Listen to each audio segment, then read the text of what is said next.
I started out as a prosecutor when I was a baby. I was 23 years old. And for 21 years, I fought for justice for victims on every single case I ever handled, always trying to do the right thing.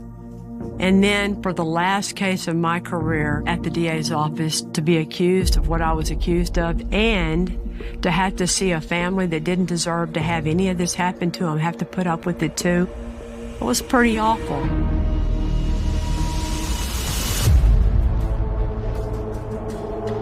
On January the 11th, 1999, the murder of Belinda Temple, who was 8 months pregnant with a little baby girl, shocked everyone in Katy, Texas, and changed a lot of people's lives. Prosecuting this case was one of the most difficult things I've ever done in my whole career. This trial made my life a living hell for a long time because I was accused of withholding evidence and sending an innocent man to prison. I couldn't believe it. Up until that time, no one said ugly things about me as a prosecutor. I was the golden girl.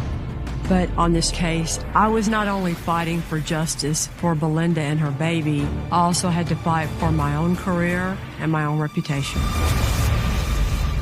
I felt sorry for myself. I got mad. I lost friends.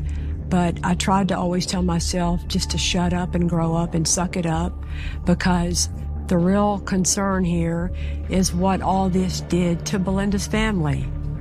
They didn't just have to go through losing her and the baby and waiting for the charges to get filed and waiting for the trial to happen because of all the mess. They had to do it all again.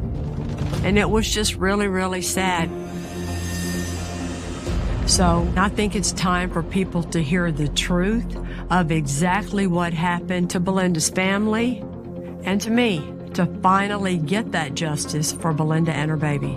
It's time to let the souls of Belinda and Aaron in heaven rest in peace.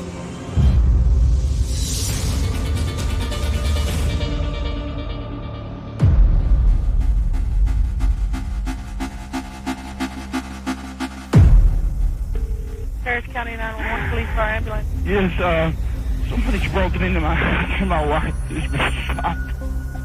Stay on the line for the ambulance, sir. Her brain is on the floor. I think she's already dead. She's 8 months pregnant. Around 5:30 in the evening, Sarge come in and told us they had a homicide at a location in Katy. When we first arrived at the scene, David Temple was sitting on a bench in the backyard, and his dog was loose. Temple's had a chow that was not real friendly. You couldn't get anywhere near the house. He wasn't going to let you in. After Mr. Temple secured the dog, we detained him in a marked unit. According to the homeowner, David Temple, his wife is upstairs in her master closet, dead, with her brains blown out.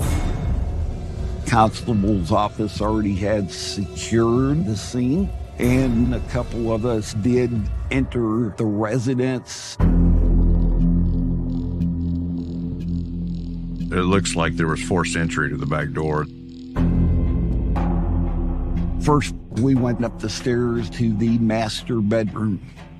To the left of the main bathroom was a large walk-in closet, which is where we saw Belinda's body. Feet closest to the door and her head toward the wall. There was a significant amount of brain matter there on the wall and between the clothing. This was vicious. This was brutal. It's clear, I mean, it was a shotgun blast because there's pellets on the ground, there's shotgun wadding and brain matter all over the wall. We did find 2 guns in the closet, both of them rifles. They were behind some clothing in the corner, but no shotguns. As we went through the first floor, we saw that there was a television lying by the table and it's still plugged in. We also see the drawers were open, but everything was neat and tidy in the drawers. If this is in fact a burglary, it was botched because a burglar is going to take whatever they can find to carry out of a house. Right away, investigators are noticing things that the average person doesn't notice and appreciating that things just aren't quite adding up. One thing about the forced entry to the back door is if the door was in a closed position and someone from outside forced entry by breaking the glass to get in to turn the knob, you would expect to see the glass going in that direction. The glass was not where it should be. In this case, all the glass is shattered to the left in front of the fireplace. Therefore, the door had to have been open when the glass was broken. We needed to get a statement from David. He's supposedly the last to see her alive, first to see her dead. Was there somebody in between there? We don't know. So I took him to the station. In any investigation, the detectives want to try and get statements from all the witnesses they can as soon as possible, because that way everything that just happened is very fresh in their mind. While I was talking to David, he certainly did not appear to be grieving. He had no tears in his eyes. His eyes weren't bubbling up. He was cordial in talking with me back and forth. He went through the story. He teaches at one school. His wife teaches at another. His son was at a daycare, and he was sick. His wife had to go pick him up. David said she dropped by his family's house, and while there, she picked up some soup and brought it home. When she got home, she said she was tired. So David decides to take the child out to a park and then go shopping. I had asked him what park he went to. There's two different parks, and he was mixed up on what park he had taken him to.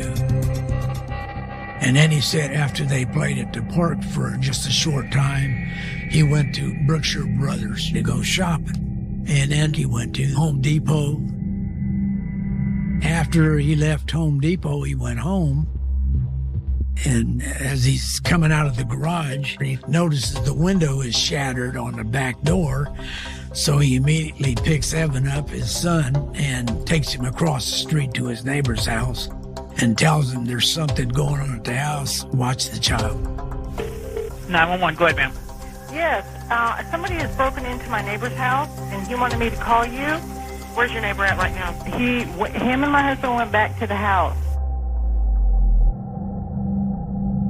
Between the different things in the house not seeming to add up to a burglary and the holes in David Temple's story that just don't make sense, it's just natural that the detectives would need to ask him more questions. Now we go back in and talk to him, and we're saying, this doesn't look right. This doesn't look right.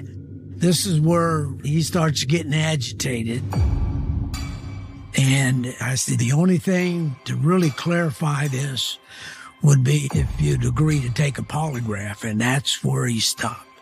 I ain't doing that. I don't have anything else to say. I want an attorney. I think a polygraph is a tool to show you how cooperative someone really is. So if your wife and your unborn daughter have been brutally murdered and you want to cooperate and you want to find out who did it, why wouldn't you take a polygraph?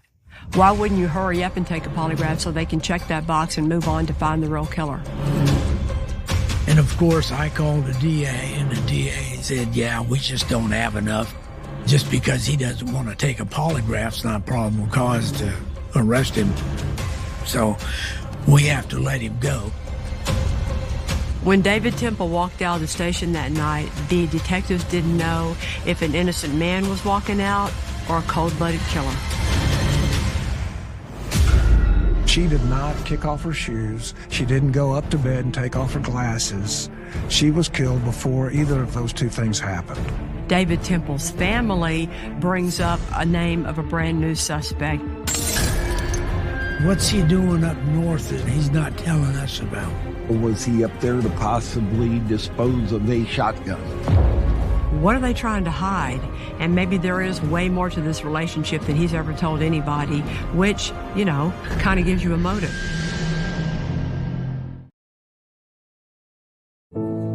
I fell through the ground. I didn't make a sound. January the 11th of 1999 was the worst day of my life. I get a phone call from Belinda's father-in-law, Ken Temple.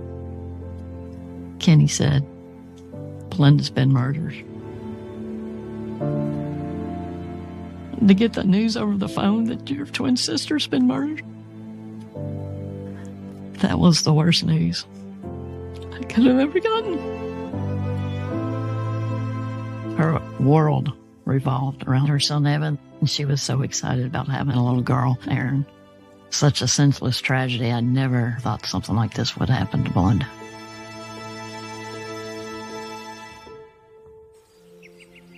By the next day, Belinda Temple's murder was the lead story because it was so unbelievable. This morning, the students and faculty at Katy High School are shocked and saddened by the death of teacher Belinda Temple, who was found shot in her home last night.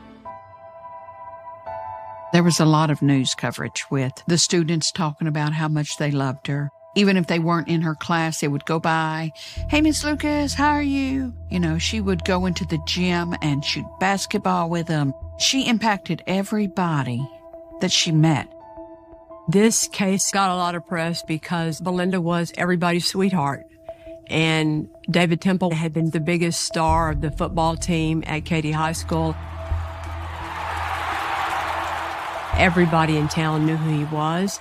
And so when they met each other at Stephen F. Austin, fell in love and got married, everybody liked them and loved that story.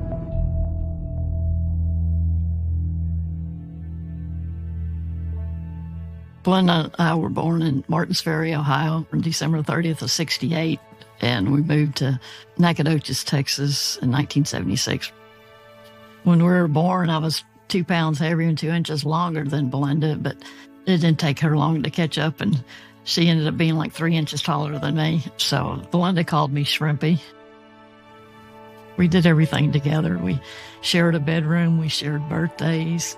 We liked playing softball growing up. Belinda would play first base, and I played second base, and we made a lot of double plays. We were very competitive. Belinda wanted to be a teacher, and especially go into special education. She wanted to reach out and help as many people as she could that had some kind of disability. Belinda and I met at college. Belinda and I spent an incredible amount of time together. We were roommates, and we also worked together, and then we went out together. When she first met David, I thought he was a pompous ass. He made fun of my accent and my kicking boots, so it wasn't the best first impression, but she was very happy, so, you just roll with it. When I first met David, I knew he was a big football star. He was very popular. Had the nickname Temple of Doom. David and Belinda both wanted to teach and coach, both athletic, both family-oriented. They both had the same goals. She loved him, and she was ready to be a wife. Belinda seemed so happy.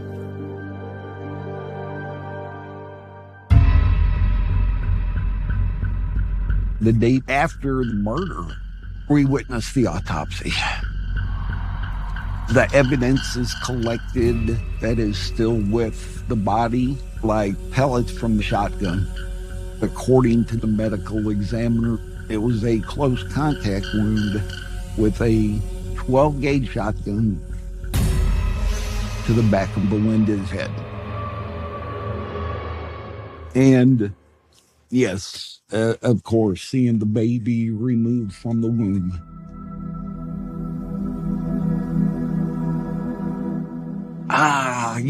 It's, hey, you're homicide, you're supposed to be tough, and you're supposed to Now,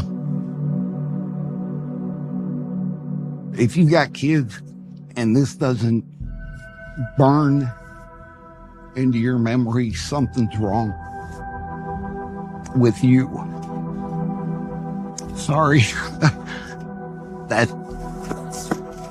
That'll never go away.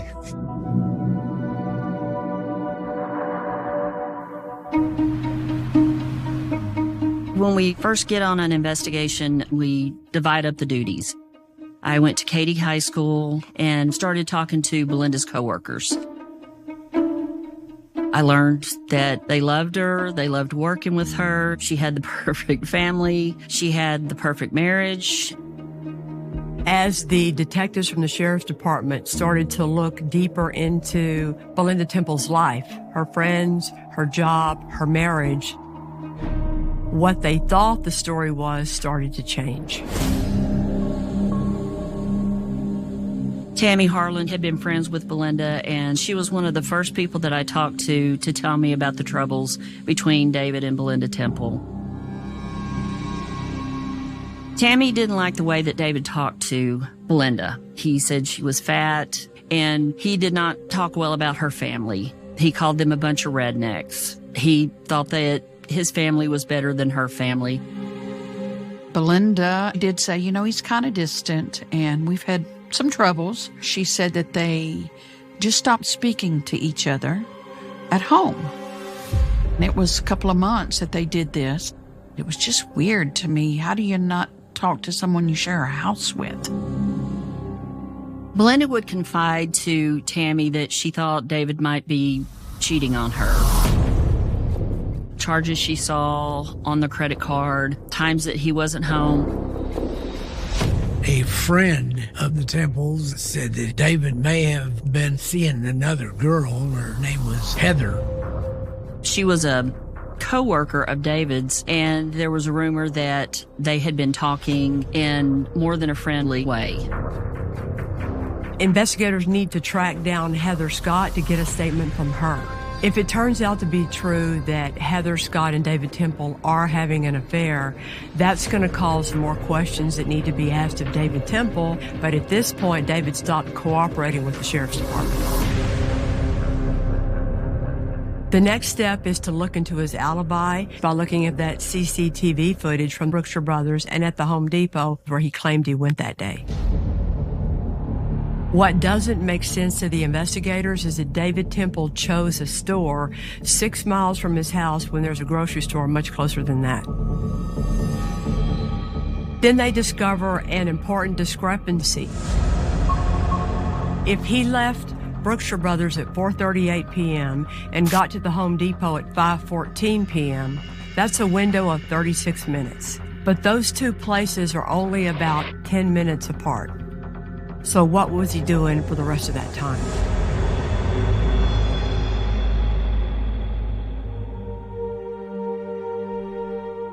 Belinda and Aaron were laid to rest at the First Baptist Church in Katy, Texas. Several hundred people came to her funeral. A lot of students, I believe they had actually closed the school down early so they could attend the funeral. Belinda's parents were there, and of course they're just devastated. They loved Belinda. They loved her. But David wasn't really crying. He wasn't really, he just sat there. I've never had a murdered spouse, so I don't know how you're supposed to act, but it's kind of weird. While the investigation is still in the early stages, David Temple's family brings to the Sheriff's Department's attention the possibility of another suspect. Riley Joe Sanders was the next door neighbor. He was going to the same school that Belinda taught at. And there was some initial information that there was hard feeling between him and Belinda. We needed to get some more information.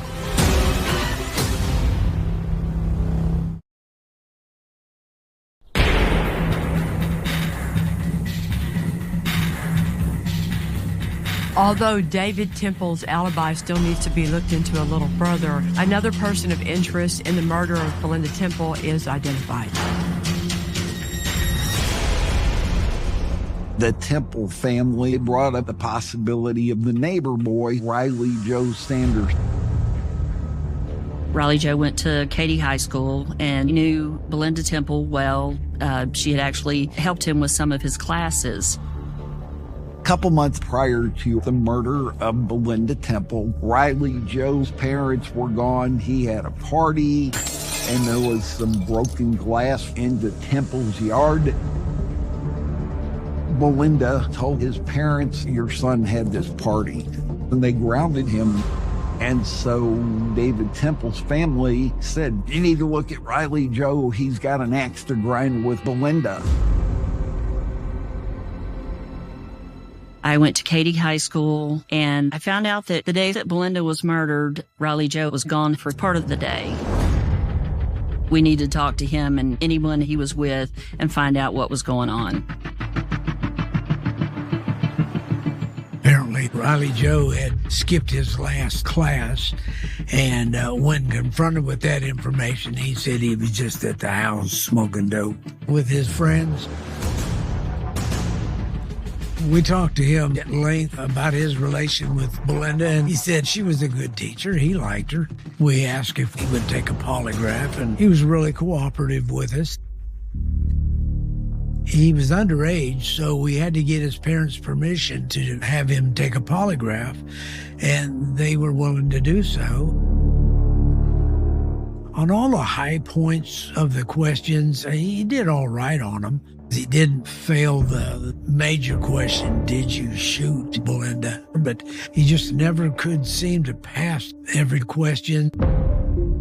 And we ended up taking 3 different polygraphs, and we were ready to take a 4th. And finally, his father stepped in and says, enough is enough. He's been on the machine 3 times. You ought to be able to get your answers by now. Unfortunately, we found out he may have been doing some marijuana at the time that could affect the outcome of the polygraph.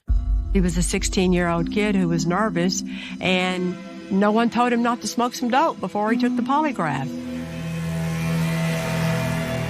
While the investigators are still looking into this new name of Riley Joe Sanders, more information about this relationship that David Temple might be having with another teacher at his school, Heather Scott, comes forward.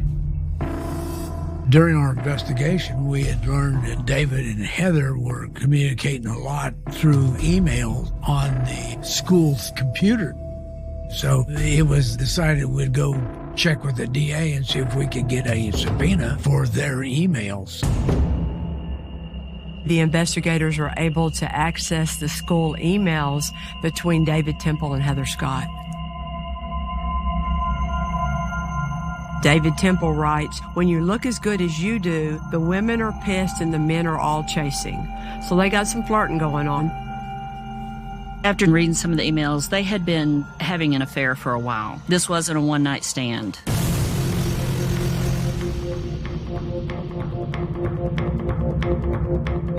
As a matter of fact, they had spent the weekend together New Year's Eve when David was supposedly hunting.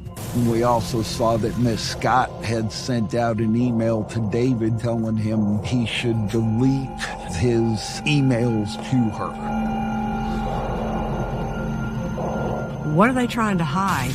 And maybe there is way more to this relationship than he's ever told anybody, which, kind of gives you a motive.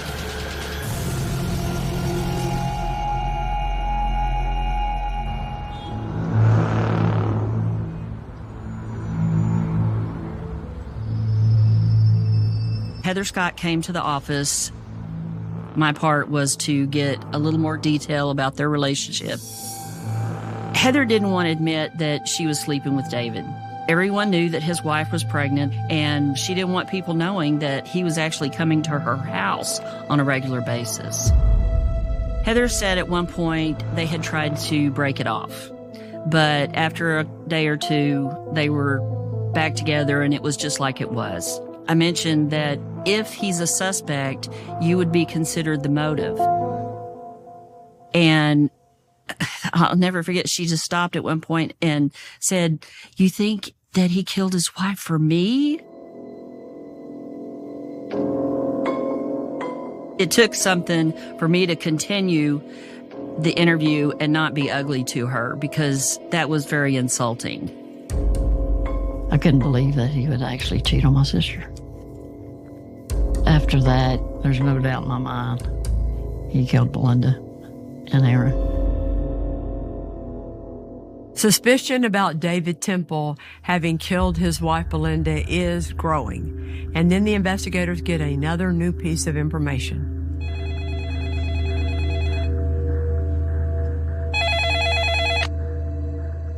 We heard from an old classmate of David Temple, his name was Buck, that said he had seen David in the Katy area on the day of Belinda's murder. So we wanted to go out and see what kind of information he had. Around 5 on the day of the murder, Buck saw David Temple pulled up to the stop sign at Katy-Hockley Cutoff. Buck had been traveling eastbound, and he saw David Temple southbound. He honked his horn and waved, but David didn't respond, possibly didn't even notice him. That was very significant to us because we had video from the Brookshire brothers. We had the video from Home Depot. And then in the middle of all that, we've got him appearing at this intersection traveling southbound on Katy-Hockley Cutoff, which puts him in an area where his mom and dad live and where there are a lot of rice fields and water retention ponds. What was he doing up there? What's he doing up north that he's not telling us about? Was he up there to possibly dispose of a shotgun?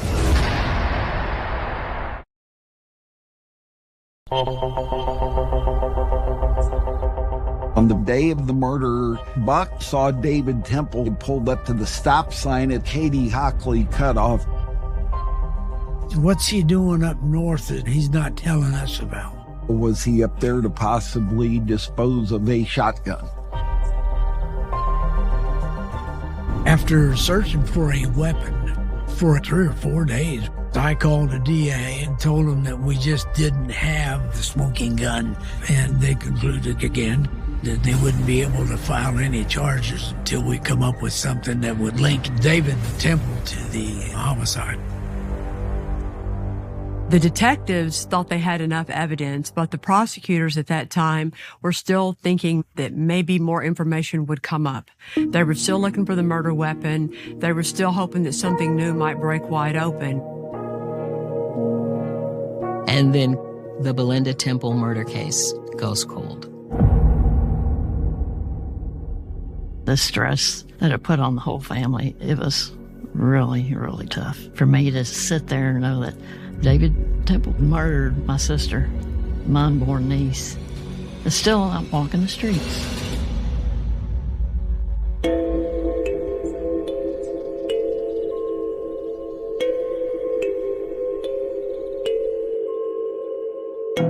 At that time, I was the victim advocate in the mayor's office. Belinda's parents, Tom and Carol Lucas, reached out to me for help. We had an organization called Crime Stoppers, and so we were eventually able to put out a reward. I went to the unveiling of a billboard. Tom and Carol were there. Belinda's friends were there. There was one person conspicuously not there, and that was David Temple. David was not out there trying to find who killed his wife and baby. David went on with his life. 4 months after the murder, David Temple sold the house that he and Melinda had been living in. He bought himself a new pickup truck, and then he bought himself a new house in Richmond, Texas. 2 years after the murder, he married Heather. Heather ended up being the person who raised Evan. Belinda should have been raising Evan. I didn't want to be around her. It's not that I didn't love Evan. I love Evan. So Belinda's family had no further connection or relationship at all with Evan. It was tough. Month to month, year to year, just dealing with, is this case ever going to be taking a draw? And then a case a lot like this one starts hitting the news all over the country, the Laci Peterson murder. There's a lot of similarities in the Laci Peterson case and the Temple case. They were both pregnant, both school teachers. Both their husbands were having affairs. In late 2004, the Peterson case goes to trial, and Scott is ultimately convicted of murdering Laci and their unborn child. That gets people around the Katy, Houston area taking another look at the Belinda Temple case. We wanted justice. Laci Peterson was getting it. We wanted it for Belinda. Tom Lucas, Belinda's dad, called the district attorney of Harris County, Chuck Rosenthal, and told Chuck, how come California can get a verdict on a case like this, but y'all can't do your job here in Harris County? Chuck Rosenthal called me and said, Kelly, do you know what case Tom Lucas is talking about? And I said, yeah, that's that Katy football coach case. And I remember taking it home, and I read it over the weekend, and that's how I first got the case.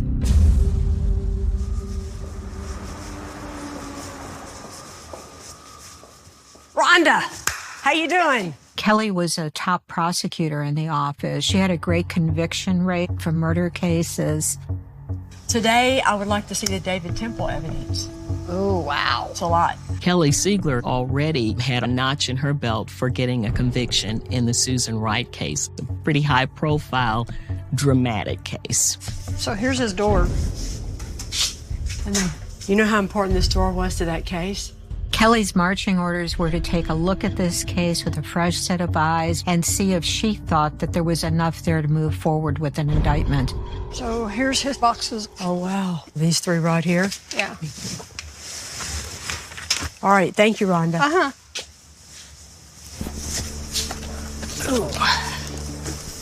When I read the file, I did the same thing I do now on Cold Justice. I'm taking notes for to-dos and questions and things that need to be addressed. Wow. These are the shoes that Belinda had on that day when she got off of work, still on her feet, 9 months pregnant when she went upstairs and was found in her closet. And all of her girlfriends and her sister talked about how the first thing Belinda would do when she'd get home every day is kick off her shoes, especially when they were swollen as they would have been being so pregnant. David Temple told law enforcement back then that she was taking a nap. Well, I don't think very many women 9 months pregnant take a nap with their shoes on. And she still had her glasses on. Look, that's still the brain matter and blood on her glasses. The timeline was always the big thing to make a jury understand in this case. Using the initial statement David Temple gave the night that Belinda was murdered, along with all the reports and everything gathered by the sheriff's department up until this point in the investigation, this is what was known at the time I started working on the case. David Temple said that Belinda stopped at his parents' house to pick up some soup and then got home at 3:45 p.m. Then she went upstairs to take a nap. David Temple says that Evan started to feel better, so he took him to a park to play, but he doesn't remember which park it was. Then to a grocery store. The timestamp showed David and Evan coming to Brookshire Brothers at 4:34 p.m. and leaving at 4:38 p.m., where they bought a bag of cat food and a Coke. Next, David Temple said that they drove to the Home Depot, which is about a 10-minute drive from Brookshire Brothers. But he and Evan weren't captured on the Home Depot video until 36 minutes later, which makes no sense. Until Buck Bendeman comes forward, who says that he sees David Temple up in the area north of Home Depot and Brookshire Brothers, close to the house where he grew up, close to all the rice fields, at around 5 p.m. at the intersection of Morton Ranch Road and Katy Hockley Cutoff. Katy Hockley Cutoff, Morton Ranch Road intersection. Why didn't David Temple mention that? And what was he doing up there? Buck Bendeman is the key to this case. And then you throw in the staging of the burglary, the motive for the affair, and I got all finished with it. And I thought to myself, I would file this case right now. This case is like the pinnacle of circumstantial evidence cases, and a lot of prosecutors want more than that before they'll do their job. To me, circumstantial cases are beautiful. There might be more work required to tell the story as opposed to a DNA case or a confession case, but they're the best cases there are because the truth is in the details. Just after Thanksgiving 2004, 5 years after Belinda's murder, I said, all right, let's call the sheriff's department and let them know it's time to arrest David Temple. That was a great day in all our lives.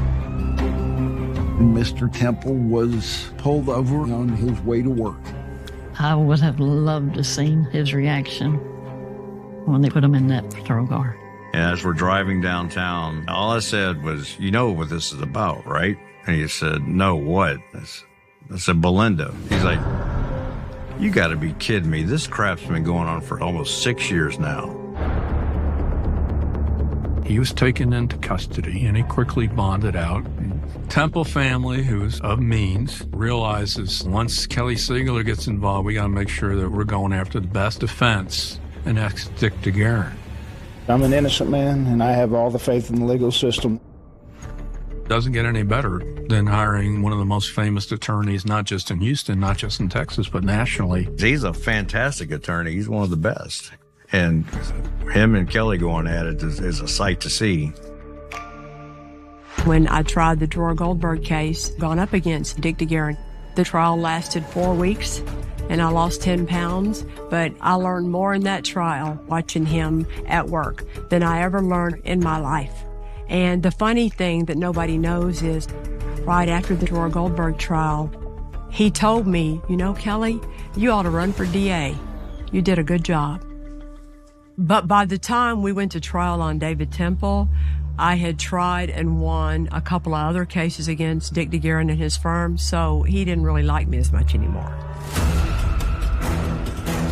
Because if anybody was going to put this puzzle together and then actually prove it to a jury, it was going to be Kelly Siegler. It was going to be the battle of the Titans.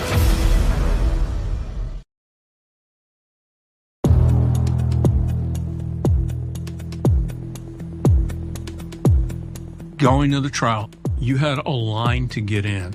It was like a standing room only crowd. I think that the old adage is true that you have to open with a bang.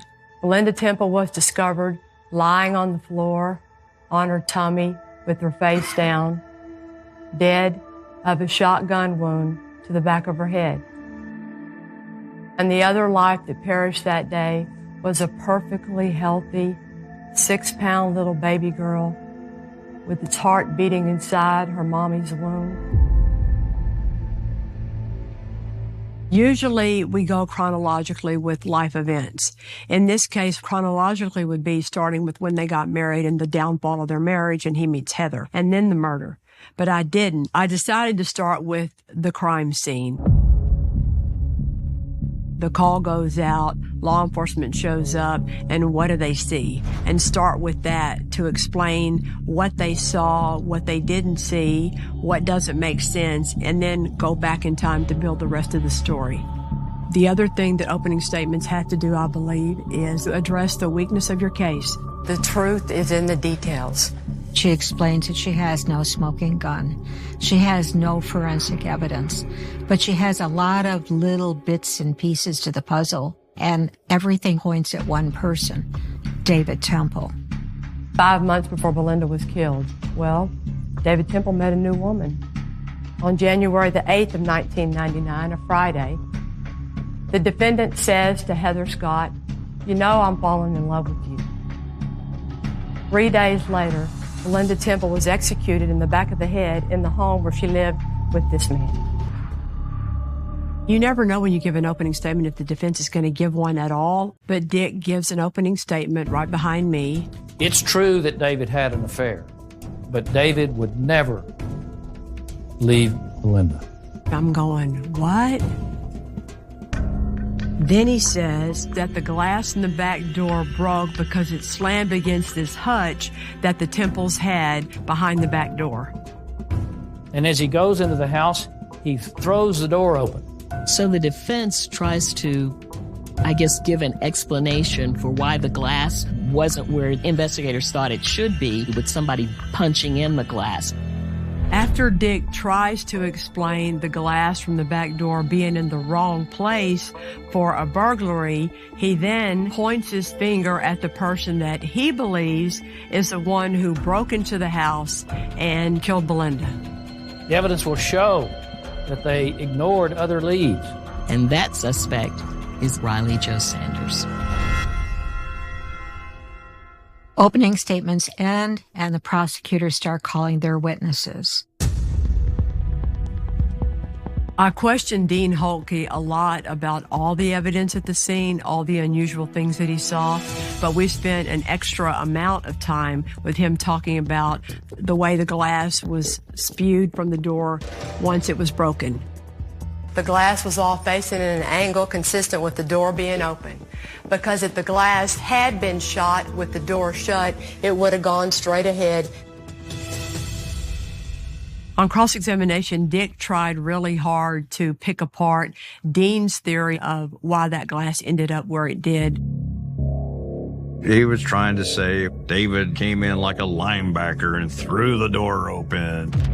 If the door slammed into the hutch, which there's no evidence that it did, because there was little figurines on this hutch that they weren't falling down, you would expect if the door hit there, you'd see a bunch of glass right there. Besides the evidence having to do with the glass, another huge piece of the case had to do with the Temple's dog, Shaka. And there was a lot of testimony from a lot of witnesses about how vicious that dog was. Dick DeGuerin was trying to tell us that David had the dog locked up in the garage while he was gone that day. But why would he do that with his wife in the house? I mean, that's her protection. If Shaka had been in the backyard that day, there is no way any burglar would have gotten into that house to get to Belinda. Don't you think that if David Temple could have said back in 1999, well, the burglar got into my house because my dog was in the garage, he would have said it. The dog was in the backyard, and how in the world did a burglar ever get past that dog? Then we got into the interview that was done with David Temple the night of Belinda's murder. The beautiful thing about Chuck Leitner's interview of David Temple is that David Temple is locked into his story. The problem with his story is that even though he's on videotape and we know when he was at the Brookshire Brothers and at the Home Depot, there is an extraordinarily long period of time between those two places. That's when we call Buck Benjamin to the stand. I argued to the jury, the reason Buck Benjamin saw David Temple is because David Temple drove where the rice fields are to get rid of the shotgun, and as he's coming back to hurry up and alibi himself, that's when Buck Benjamin saw him. When he leaves here at 4:38 and he gets to Home Depot at 5:14, that's 22 plus 14, that's 36 minutes unaccounted for. And it just so happens to coincide with the coincidence that Buck Benjamin sees him at that intersection in that time period. After we got all through presenting the evidence having to do with the timeline of that day when Belinda was murdered, then we moved on to the part talking about motive. We tried to make the jury understand the relationship between Belinda and David Temple, who they are, what their marriage is all about, and we did that through bringing in Temple's, at the time, very best friends, Quentin and Tammy Harlan. They were the ones who best could talk about the way David treated Belinda behind closed doors, about the way David Temple called her fat, the way David Temple told her that she was white trash from Nacogdoches. And then Quentin talks about, at school, the happy hours where they were flirting with the other teachers, specifically Heather, and how that relationship between David Temple and Heather evolved. When we first learn about Heather Scott, the hot young teacher that David Temple was showing interest in, she kind of blows it off like it was just a casual relationship. But by the time David Temple's trial comes around, she's married to him and is now Heather Scott Temple. Heather and David Temple had been married for 6 years. She was not cooperative. She did not want to come. She was subpoenaed to come to court, and she did. But she was not my friend in this case. Everybody's wondering, what is she going to say when she takes the stand?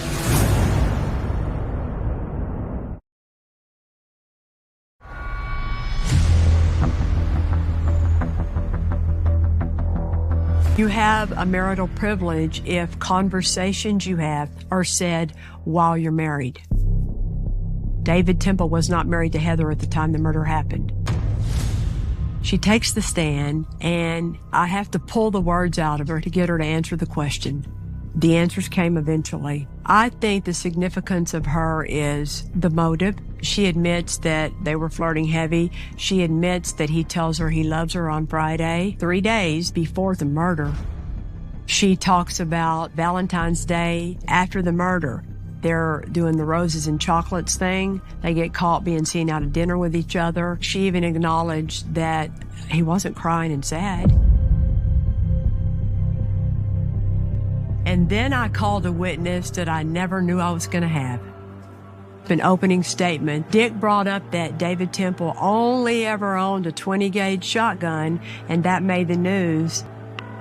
A man named Clinton Stockdick, who grew up with David Temple's younger brother, called in, and he told me about how he hunted with the Temples his whole childhood, and he was mad that David Temple would try to say that he only ever owned a 20-gauge shotgun when Clinton Stockdick knew better. But I had a new witness, and I remember all the Temple's family's faces.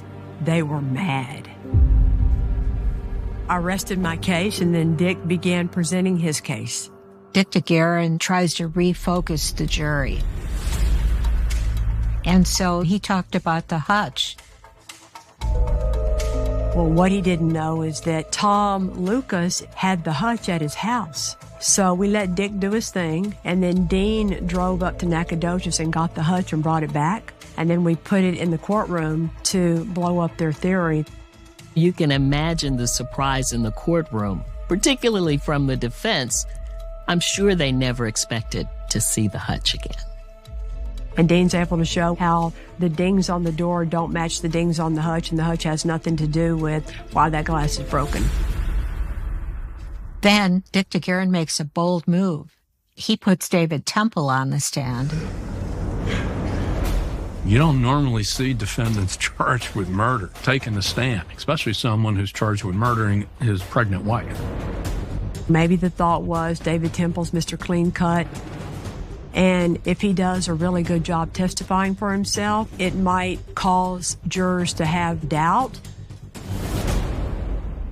David Temple does a really good job on direct, maintaining his composure.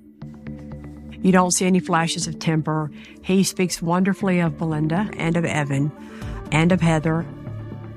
Then Kelly stepped up to cross-examine David. I was just hoping to poke a few holes in that veneer. Watching Kelly was like watching a shark seizing onto a prey. Kelly laid out the timeline and really grilled David on where he was and what he had done on the day that Belinda was murdered. I asked him all the questions everybody wanted to know. Why'd you take your son to the park if he was sick? Why did you go to that store that was 6 miles away? Why did you feel the urgent need to buy cat food and a Coke? Why'd you go to Home Depot because you didn't buy anything or even look at anything in the store that day? He didn't have answers. I asked David Temple about Buck Benjamin, but David Temple kept insisting that he went straight to Home Depot when he and Evan left Brookshire Brothers. An interesting moment in the trial was when Kelly Siegler asked David, "You were trying to save the life of your wife and your baby. Why didn't you have any blood on you?" Don't you think if David Temple really happened upon the closet and found Belinda on the floor in her own pool of blood, and there would have been a speck of blood on his whole body? He says he checked her pulse, her carotid artery. You know how to do CPR? Yes. Okay, I want you to do CPR for that baby. Okay. Okay? Yes. But there's no blood on him. How is there not a speck of blood on you? How does that happen? And the best answer he could come up with was, I don't know. I don't know. Really, there should have been blood on him somewhere. Did he really try to save her? Objection beyond the record. I never got so much exercise in my life, standing up and down for all the objections that were made by Dick DeGuerin. We objected and asked that she stay in the record. Then Kelly asks David Temple about his relationship with Heather Scott. I asked if he had sex with Heather during his marriage to Belinda, and he said he had. That New Year's Eve weekend, telling Heather that he loved her on Friday, and golly, our burglars burglarizing his house 3 days later, and his wife ends up dead. The questions Kelly's asking, he's setting the scene. She's showing what was going on in the Temple household between David and Belinda in the weeks leading up to her murder. It was quite a sight to see. David Temple doesn't like being challenged by anybody. David Temple thinks the world revolves around him, and to have little Kelly Siegler, this pit bull, just firing off. I think that the points that I needed to make were made. You just can't ignore the coincidences. When David Temple got off the stand, I'm pretty sure he was glad that was over. Throughout his whole case, Dick DeGuerin kept coming back to the idea that Riley Joe Sanders, the kid living next door, was the person who killed Belinda Temple. So then Kelly calls a surprise witness. We called Riley Joe Sanders as a rebuttal witness.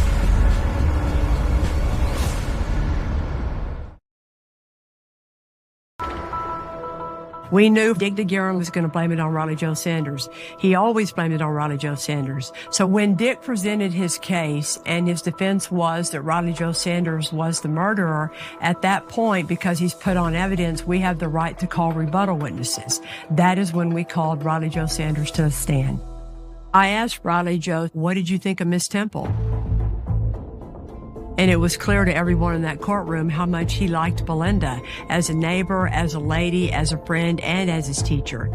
He understood why she told his parents he was skipping so much school. It was clear to everybody in that courtroom that this 16-year-old kid had cooperated completely and had no motive in the entire universe to want to kill Belinda Temple.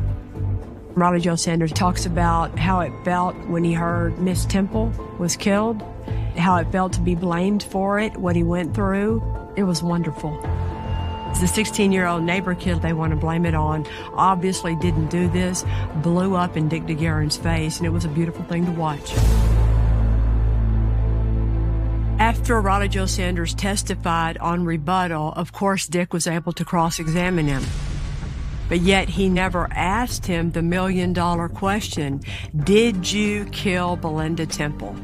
Are you the one who fired that shotgun into the brain of Belinda Temple and her unborn baby? He never asked anything close to that. Why didn't he? I think we all know the answer to that.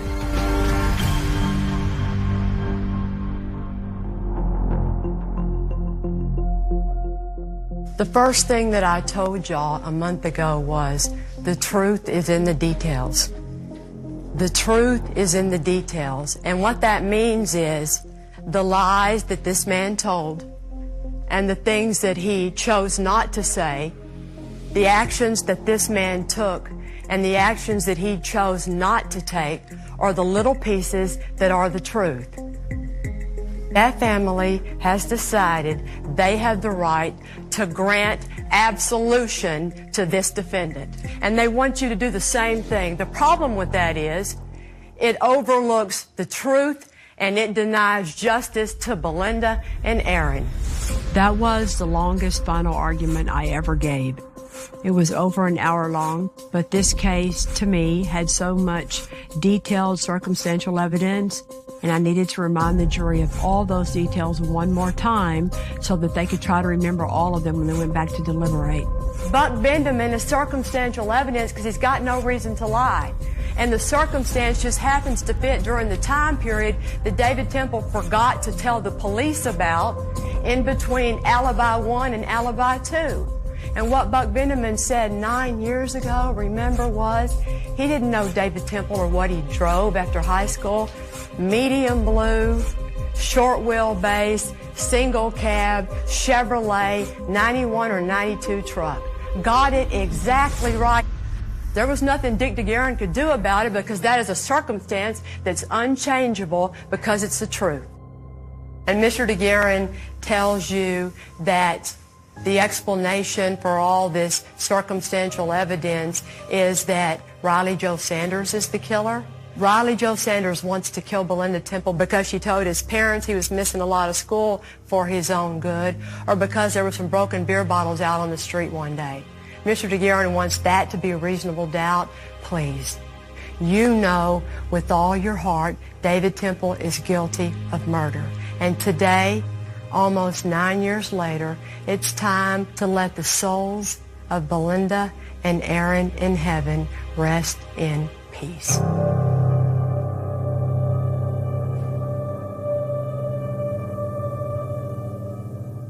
It was a very scary situation. I had no idea what to expect. It's hard to predict. You've got 12 people trying to decipher a very difficult case without a I got you moment. I'm hoping that they see what we see, that David Temple was the only one who had the motive and had the means and wanted to kill Belinda. The trial lasted for about a month. The jury came back in just a few hours. Mr. Foreman, I understand you have a verdict. If you'll pass it to the bailiff, please. We, the jury, find the defendant, David Mark Temple, guilty of murder as charged in the indictment. When they came back and said David Temple is guilty, you could watch the relief on Belinda's family, and you could see it visibly. Temple family was just dumbfounded. They were floored. I mean, they stormed out.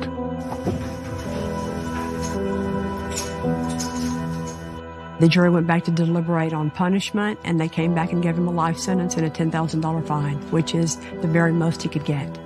And the jury told me afterwards they wanted to stand up and clap at the job Riley Joe Sanders did defending himself and his innocence.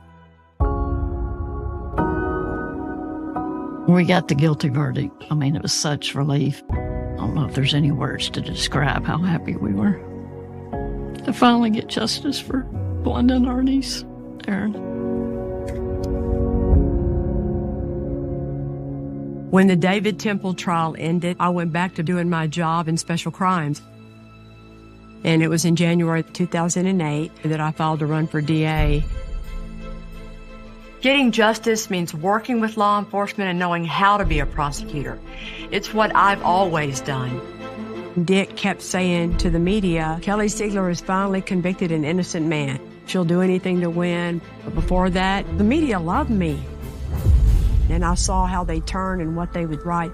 I thought, what's happening? David Temple's guilty as hell. And now all of a sudden I'm a monster and I did something wrong? What? Dick DeGuerin was trying to make sure I didn't become the DA. And I didn't. I lost. After I lost the race for DA, I didn't know what I was going to do next. Eventually, I took a job as the special prosecutor working with the Wharton County DA's office. But I knew that I knew how to work on cold cases. So around 2012, I worked on the episode that would become the pilot for Cold Justice. It felt good. That was what I knew how to do. That was what I was good at. And then the Temple case started up all over again. 8 years after David was convicted, the defense announces that they have a new witness come forward. And that witness can prove that David Temple is innocent of Belinda's murder.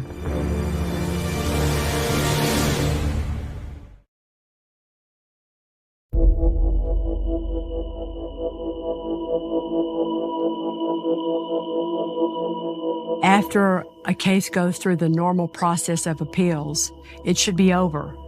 The only way to keep it from being over is to claim that you have newly discovered evidence or that something happened with your prosecutor during the trial that rose to the level of prosecutorial misconduct that necessitates a new trial. Now David Temple's defense team is claiming they have new evidence. a brand new witness named Daniel Glasscock, who supposedly heard Riley Joe Sanders say that he killed Belinda Temple. All of a sudden, the case is in the news all over again. They eventually get Daniel Glasscock in to testify about what he says Riley Joe Sanders told him about the day Belinda Temple was murdered. When he went to the house, as he went upstairs, the dog attacked him. He shot the dog, heard Belinda, put the dog in the closet, panicked, and ran. But we all know the Temple's dog was never shot. So that all blows up. So then the defense's only avenue left to get a new trial is to say prosecutorial misconduct because I withheld evidence. Because when you can't prove your client is innocent because they're not, that's the throwdown answer for a defense lawyer, is to claim the prosecutor forgot to give you this, or hid something, or cheated, or lied, or did something improper. At this point, Dick DeGuerin no longer represented David Temple. These new claims were being brought by Stanley Schneider and Casey Gautreaux. Prosecutor misconduct in the way it played in this case was the defense claimed Kelly Siegler did not turn over all the evidence about a potential alternative suspect, Riley Joe Sanders. It's called a Brady violation. Brady evidence is any evidence that is exculpatory or mitigates punishment or affects the credibility of a witness. All of those things are things that have to be turned over by the prosecution to the defense. In my opinion, I turned over every single thing that anyone could define as exculpatory or Brady in this case. And the defense says, well, she had 38 instances of doing something wrong. No, I didn't. Look at them one by one by one. Not one of those is truly exculpatory evidence. I mean, here's one that I didn't turn over: the FBI profiler's report, where they say usually a white male did it, he doesn't like his mom and he's unemployed. Not kidding. That I didn't turn that over. And it goes just like that through all 38 of them. We didn't hide anything from Dick DeGuerin, but the entire case file was not turned over because back in 2005, Dick DeGuerin asked for an examining trial to see if a judge finds probable cause to indict. But if you ask for an examining trial, the office policy at that time dictated that the file would then become closed to you. That was the policy. Dick DeGuerin used to be a Harris County prosecutor. He grew up in the courthouse world just like I did. He knows office policy. I remember saying to him, why do you want to do that, Dick? You know that the file's going to become closed to you if you do that. And he said to me, don't you tell me how to do my job. Like, copy that.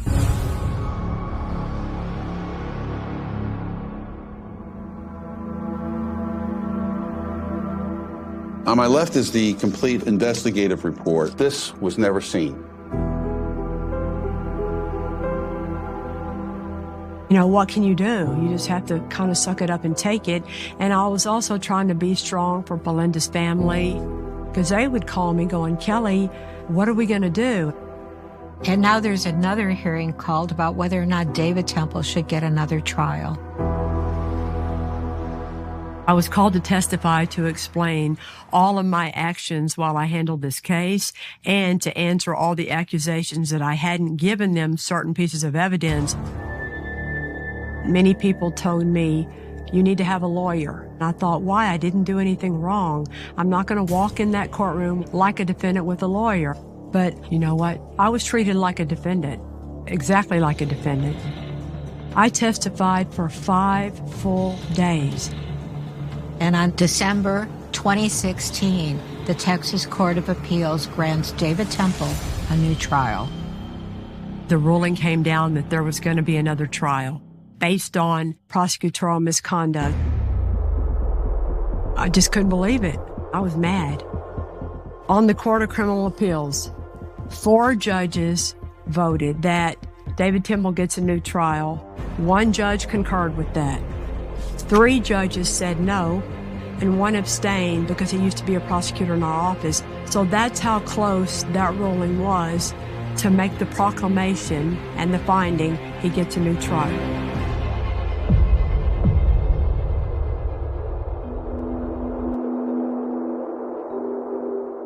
It's kind of a gut punch to get word that that's going to happen. Back in 2007, we got the guilty verdict. I thought it was over. He was going to prison for life, and I could go on with my life. I never thought that the ruling would ever be overturned. Never would have dreamed that could have happened. I remember all the accusations about all that evidence that I supposedly didn't disclose and hid. And you would call me, and we did tell him. It came out in the trial. Yes. It was all a bunch of smoke and mirrors. I wanted justice for Belinda and Aaron. Belinda was everything to me. She was my protector when she was here, and I'm going to try to do everything to continue to get justice for Belinda. I feel that's my job. The frustrating thing is all that you've been through and what all you had to go through with the criminal justice system and how it let you down and how we let you down. You did not let me down, Kelly.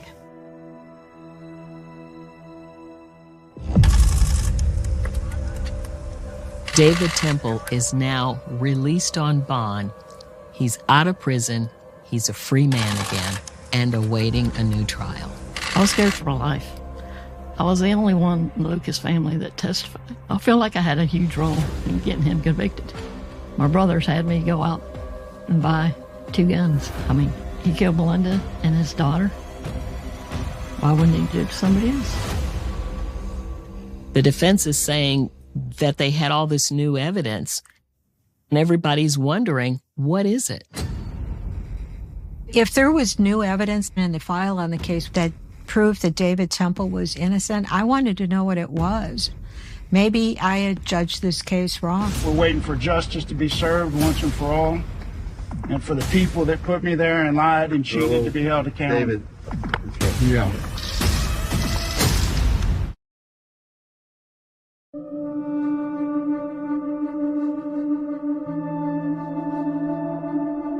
When we were waiting to hear who was going to be the prosecutor for their new trial, I was very worried that somebody wouldn't appreciate all the details to the case.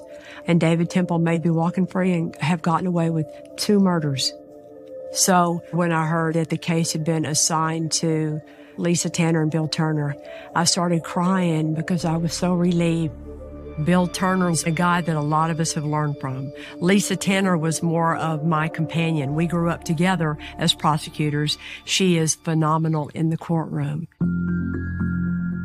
By this point, 15 years had passed since Belinda Temple's murder, but for Lisa and Bill, all the documents, all the exhibits, everything was still perfectly preserved. When we got the case, the defense attorney, Stanley Schneider, had a huge advantage. He knew the case backwards and forwards, and he started filing motions for speedy trials and motions to have Mr. Temple deposed as quickly as possible. And we kept telling him, we got to have time to learn this thing. Give us a break here. So we did what we would always do in a case like this, start from the beginning. When Bill and I got the case, David Temple was innocent as far as we were concerned. We walked through all of the evidence. Lisa and Bill saw all of the evidence the same way that the rest of us did and that I presented at the first trial. And came to the conclusion, look, if you want to follow the presumption that David Temple is innocent, the door is just closed, no matter which way you move. David Temple's timeline made no sense. His affair with Heather, the dog, that he never had a 12-gauge shotgun, all of it. We all saw it the same way. In the end, we were convinced David Temple was guilty. Lisa and Bill planned to present the same evidence that I presented at the first trial, but they wanted to present a couple of things a little differently. And they're bringing in a glass expert to make sure that that too is presented even clearer in the minds of the jurors.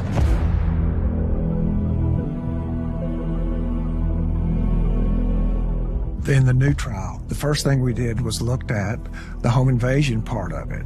It just didn't make sense. I think there's all kinds of reasons to show that David Temple killed Belinda Temple as soon as she got home. On the night of the killing, David Temple said he drove into the garage, shut the door, got his son out, put him on a bicycle because he was just going to go tell Belinda they were home. Same as in the first trial. We were able to show that there was no room to ride a bicycle with 2 cars in a 2-car garage and the door down. So that didn't make any sense. And then we called Angela Vielma. She testified in the first trial. What was significant about Angie was the timing. Angie was a girl that lived in the neighborhood several blocks away. The day the murder was committed, Angie had a fight with her boyfriend, and she decided that she was going to leave and go to her friend Roseanne's house. And Roseanne lived across the street from the Temples. Angie started walking, but she had to stop before she could pass the Temple driveway because David Temple was pulling into his garage. And she had the time pegged almost exactly at 5:25. That ends up being important because David Temple's statement was that at 5:25, he got out of his car, put Evan on a bicycle, took a few steps into the backyard, saw that the door was broken open, grabbed his son, and ran across to the Ruggieros. All of those things would have drawn the attention to anybody. But Angela walked by their house at 5:25, just walked across the street, just a few hundred feet, and then sat on the porch for 10 minutes, and none of that happened. The next time David Temple is seen is around 5:35 p.m. when he takes his son over to his neighbors, the Ruggieros, prior to calling 911. Somebody's broken into my house and my wife has been shot. So that put David Temple in the house for approximately 10 or 11 minutes. It is our position that for 10 minutes, David Temple was staging the house. He made sure things were just right before he let third parties know that this had happened. And then we felt like the jury had to hear the situation with the dog. There's 3 places Shaka could have been. Shaka could have been in the garage, Shaka could have been in the backyard, or Shaka could have been in the house. As the garage door was going down, Angie told us she saw David Temple's legs walking beside the truck. One thing that was significant to me was she saw his legs, but she didn't see a dog. So Shaka was not in the garage because he would have been right there with David Temple if he had been in the garage.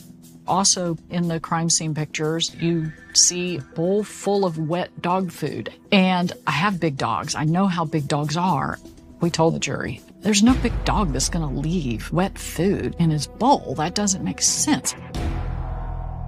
So, same as in the first trial.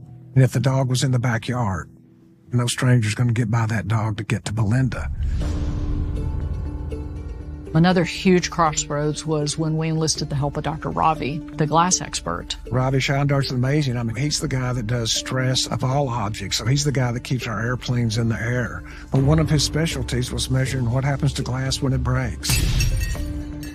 One of the defensive theories was that when David Temple ran back to the house and discovered Belinda's body, he went through the house with such force that it bounced against the hutch, and that caused the glass to discharge into the living room. Dr. Ravi came back and said that couldn't be. The glass break expert agreed with the testimony that was brought up in the first trial. It became obvious that it was staged. And the next question then is, does Belinda Temple have anybody with a motive to kill her? She had no enemies. There was only one person with a motive to kill Belinda Temple, and that was David Temple.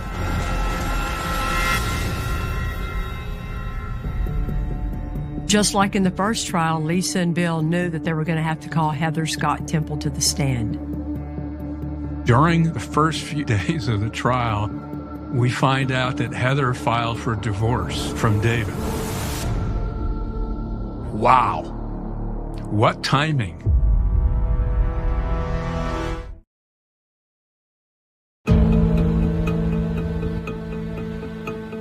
I was in Florida working on a case on Cold Justice, and I got my text messages, breaking news that Heather Scott Temple filed for a divorce. And I was like, oh my God, good for you. Good for you. The issue is, okay, how does this influence her testimony? Is she going to stick with her original testimony? Is she taking an opposite position? Is her motive now to try to hurt David Temple? Did she hold something back in the first trial? Is she going to tell us now? No one had any idea what she was going to say this time. The hope was maybe there was some other little piece that she had always known but didn't come forward with that might come up in the second trial. But she was consistent. She told what she knew, and she did what she needed to. I think all in all, the way she testified at the first trial was accurate as to what the testimony was at the second trial, so we had no indication that her divorce influenced her testimony. In my opinion, she didn't know that fool was going to go execute his wife and child, and then she's stuck with the rest of her life ruined because he's that selfish. And then, just like in the first trial, the defense pointed at Riley Jo Sanders as an alternate suspect. It certainly appears from all of the records that in the first trial, the defense did receive at least some information about the investigation into Riley Jo Sanders. And by the time we got the case, the defense attorney, he had the whole file. I mean, he even had Kelly's notes. But in an abundance of caution, we copied it again and gave it all to him a second time. Riley Jo Sanders is now 36 years old when he's called to testify again in this case. We've got nothing to fear about Riley Jo Sanders on the stand. When you met him, you realized a couple of things. Number one, that at the time Belinda was murdered, Riley Jo Sanders had just been a really dumb kid. And then secondly, you realized, this many years later, he was a really nice guy. He has no motive to kill an 8.5-month pregnant woman. I understand why the defense made him a scapegoat, but more just from the human level, I just felt so sorry for the guy. His family lost their home. They had to hire a lawyer, and they used all their savings over this case. And then Stanley Schneider said, the defense rests. Think about that. The defense had everything, the entire file, including my work notes. And with all that, everything, there was not one scrap of new evidence they presented in their big new trial that they'd been squawking for all these years. No new evidence. There wasn't anything that the defense did we weren't expecting. So to all those people out there that say I hid something, where in the hell is it? It is our position that Belinda Temple was killed almost immediately when she entered her home. The testimony from David Temple was that when Belinda got home, she was tired and went up to sleep. When her body was found, her shoes were still on her feet. Her glasses, which were driving glasses, were still on her head. So she did not kick off her shoes. She didn't go up to bed and take off her glasses. She was killed before either of those two things happened. And David Temple did it. When the second jury went out to deliberate, a lot of people were pretty nervous. Nobody knew if they were going to come to a different conclusion than the first.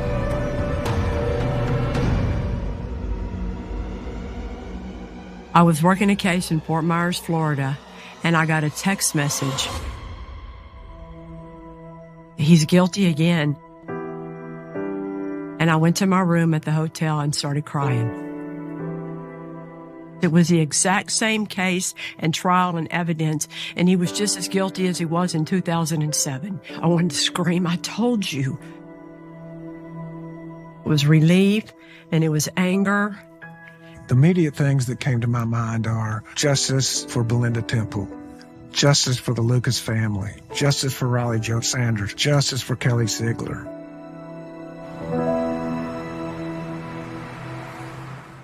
We went to the punishment phase, and the punishment range was 5 years to 99 years or life. Well, Evan Temple took the stand. Here's somebody that's lost their mother, and their dad's going to be in the penitentiary forever. And so for him pleading for his father's life, I think it's a significant thing. We were very careful and treated him with kid gloves. What a horrible situation to be in, to lose your mom and then have your dad charged with that.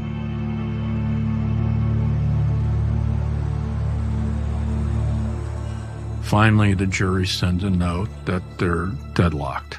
In the punishment phase, the judge has to declare a mistrial. So now we're waiting for a retrial on the punishment phase of someone who's been convicted twice of murder. It broke me. It broke me. I will try my best to keep David in prison.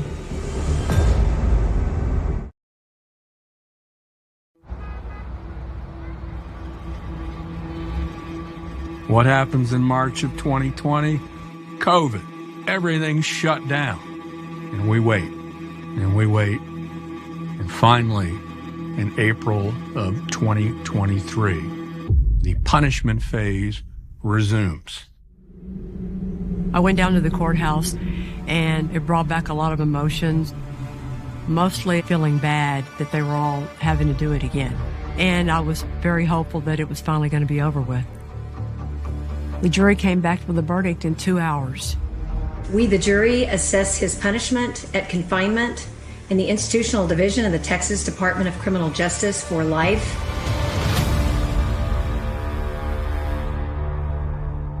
The jury came back with the punishment of life in the penitentiary as well as the maximum fine of $10,000, which meant that the jury was outraged. I mean, there's no reason to fine somebody if they get a life sentence, right? You made a decision to kill Belinda, and that was all your decision.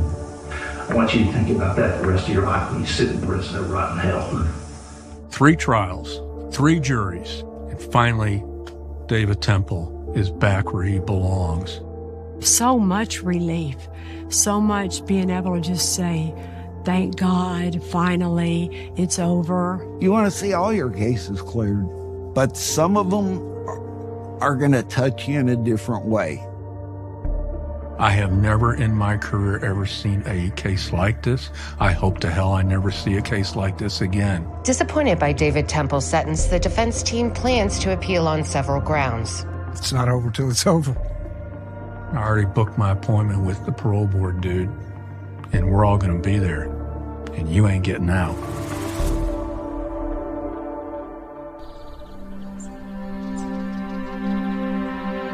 We got him. He's where he needs to be. If you could say whatever you wanted to say to David Temple today, what would you say? You didn't have to do this. Could have gotten a divorce. David, you robbed Evan and Aaron of a wonderful mother. What would you say to other family members out there? Just never give up. I mean, it took us over 24 years, but we did get justice for Belinda. Just don't give up. I feel like this case would still be cold if you wouldn't have went forward with this case. I truly believe that, and I love you for that. I've told you before, you remind me of Belinda a lot. With your determination, your heart of gold, I love you, Kelly. For you to tell me that, there couldn't be a better compliment. All right, baby. Bye.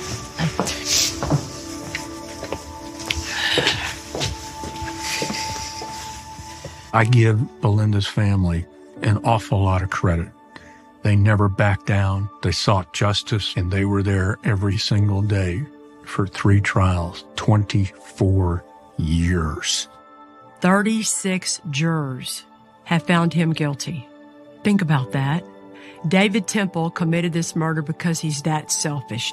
He thought he could commit a murder rather than get a divorce and have to split up custody and child support payments. And his family accepted it and moved on and forgave him. With this case, I learned a lot about how it feels when things go wrong with the criminal justice system. Sometimes it is unfair. I saw what it did to the sheriff's department, to Belinda's family, to me. We all got a whole lot more cynical and upset with the system as a result of this case, I think. But you know what? There were people out there who wanted to make sure that Belinda Temple got justice along with her baby, and there were a lot of them.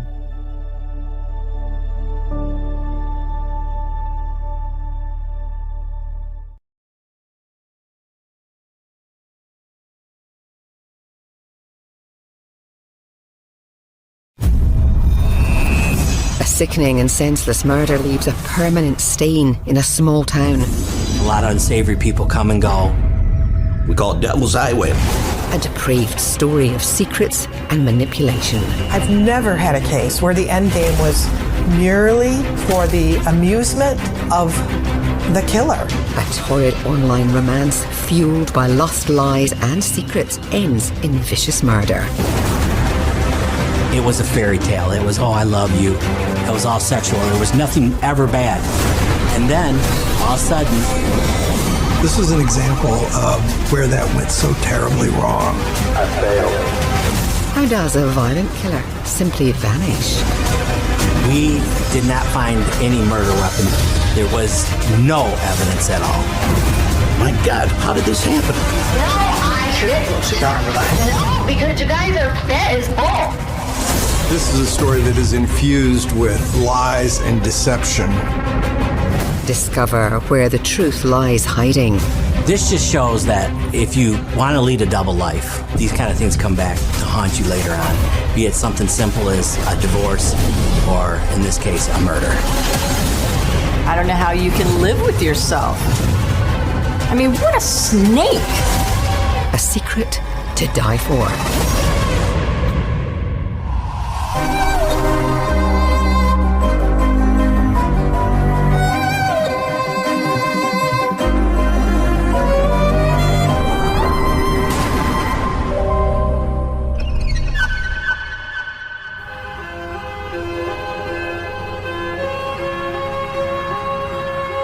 Mount Morris, Michigan is a small town. It's a blue-collar neighborhood. They're mostly auto workers here for General Motors. Good people in a rough town, rough area. That's simple. It's a friendly place. Mount Morris is also home to newlyweds Bruce and Shari Miller. Sheree and Bruce basically were like teenagers when they were together. They had a lot of affection for each other. He was kind of quiet and reserved, and she was very outgoing and sort of a flamboyant personality who liked going out to sing karaoke in bars and, kick up her heels. Bruce's life revolves around cars. He works a shift at the General Motors factory in Flint and also owns a vehicle salvage yard called B&D Auto Parts, where Shari works as the bookkeeper. Bruce had a love of cars. That was everything to him. He even traded his horse when he was 16 years old for his first car. His dream job was to own a scrapyard, so he could just tinker on cars all day long. Bruce had been married 3 other times. Bruce, he had to be in a relationship. He was never lived alone by himself very long at all. It always seemed that when he got a divorce, that it wasn't long before he found him another one to tie the knot with, whatever you want to call it. Shari Miller had been married a couple of different times. It was a May-December romance. There was about 20 years difference between them, Sheree being the younger of the two.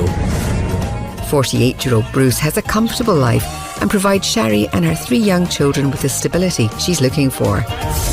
I think he basically fulfilled every wish that she had as far as safety and security, and as well as providing shelter for her kids. Bruce was a good stepfather, cutting the yard on a big lawn tractor with kids hanging on him, and he loved that.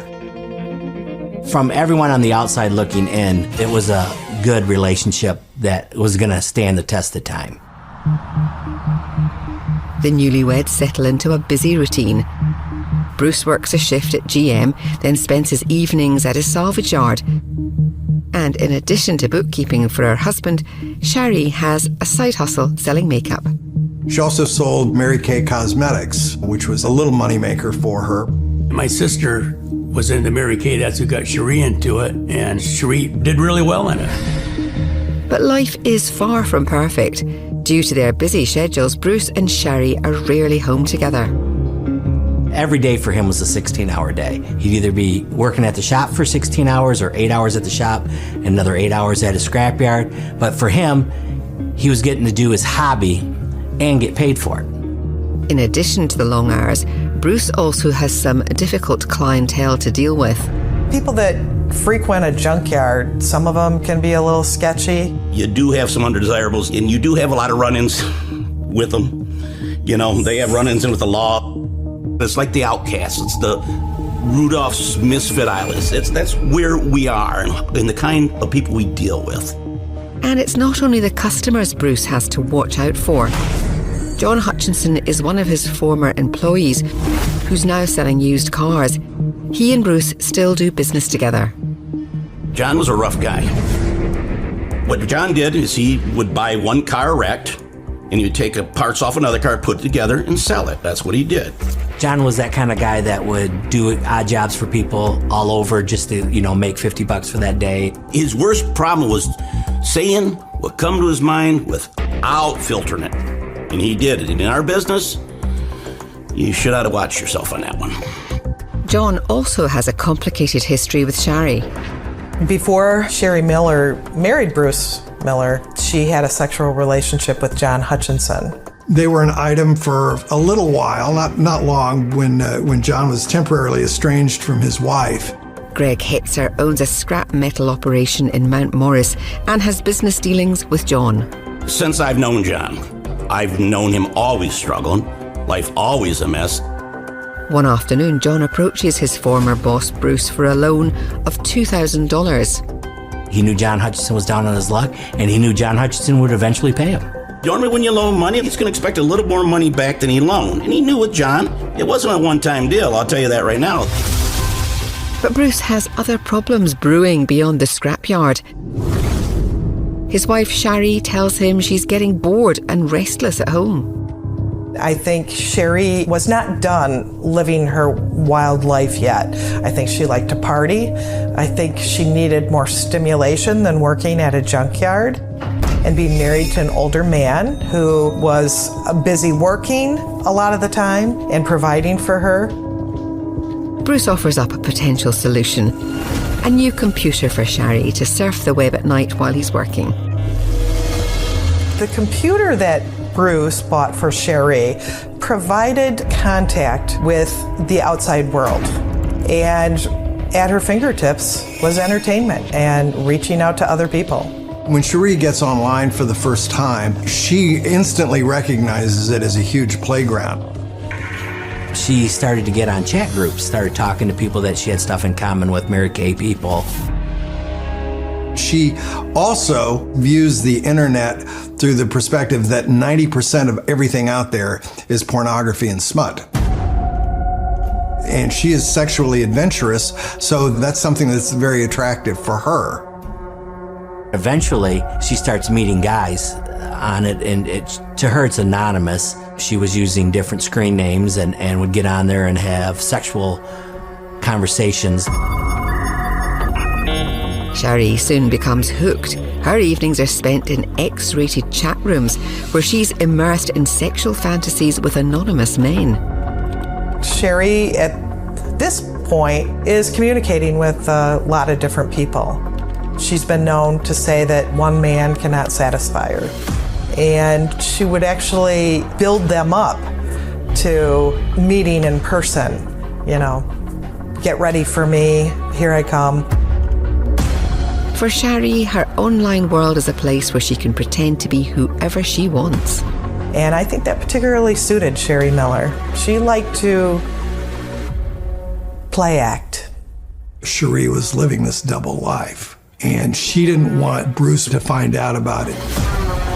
And that was the perfect groundwork for the lies that were to come.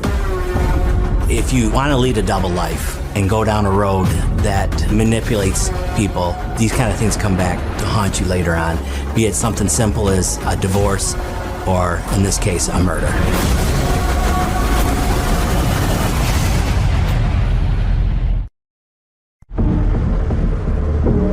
While Bruce Miller works long hours, his young wife, Shari's online addiction deepens as she builds a world of racy virtual personas.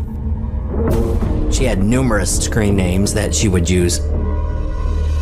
Things like Sexy Kitten for You, Love Me Slowly. Another one was Cherie 6969. All her screen names, for the most part, had a sexual connotation to them. It soon gets to the point where Shari is spending more time talking to men online than she is with her own young family. Children require you to shift your focus from yourself to them and to their needs. She was a horrible mom. She was much more focused on herself. She had her head buried in the computer. Shari's provocative persona soon attracts the attention of an anonymous man who goes by the handle Reno Dudes. They talk in the group for a while, then eventually they get off that group and they start an instant message back and forth, and those chats became very sexual, basically phone sex on the internet. It was exciting. It fulfilled a lot of fantasy wishes. Reno Dude soon reveals his identity. His name is Jerry Cassidy. Jerry's in the process of a divorce. He's a pit boss at Harris Casinos in Nevada, and prior to that, he had been a police officer. He Was a police officer who quickly rose through the ranks, but then he became a whistleblower, so to speak. He was honest, he saw things that weren't right, he spoke up, and he eventually quit his job. And when he meets Cherie Miller, Jerry's at his lowest point in his whole life. This attention that he got from a very pretty woman skyrocketed him out of his depression. Carol Slaughter is Jerry's colleague at the casino. She's thrilled that her recently divorced friend has met someone online. He was telling everyone that he had met this woman and how great it was. He was happier. It felt like it was a good thing. Cherie starts telling Jerry that she is married. However, she's married to a guy named Bruce, and that relationship had run its course. The very first thing that Cherie told Jerry about her personal life was a lie. But the lies are a two-way street. In the beginning of the relationship, Jerry kept secrets from Cherie. Jerry, he's kind of a hot mess because he's got a problem with prescription painkillers, and he also drinks too much. And then here comes Cherie. She builds him up and tells him he's the sexiest thing on the planet. Despite their hidden secrets, Shari and Jerry's cyber connection deepens and they start taking more risks. She would post pictures. She also had a camera on her computer, and she would reference her sexual drive. And I think Jerry was ripe to be deceived. Oblivious to Shari's online adventures, Bruce continues to work the day shift at General Motors and his scrapyard in the evenings. When Bruce and Cherie are not around each other, Bruce doesn't know how much time she is spending online. Bruce also has no clue how much she's spending on his credit cards. Cherie had secretly racked up about $46,000 in credit card payments, spending it on, on junk, toys for the children and things around the house. Bruce was not a big spender. He watched his money. If Bruce knew that Cherie was taking his money and doing what she was doing with it, he would have just got a divorce. Bruce's favorite quote was, "I know my way to the courthouse," so. Shari performs some sneaky accounting. She was in charge of the books at the junkyard, which is mainly a cash business. So as these credit card bills came in, she was able to cover some of those bills and keep Bruce out of the loop by using funds from the scrapyard.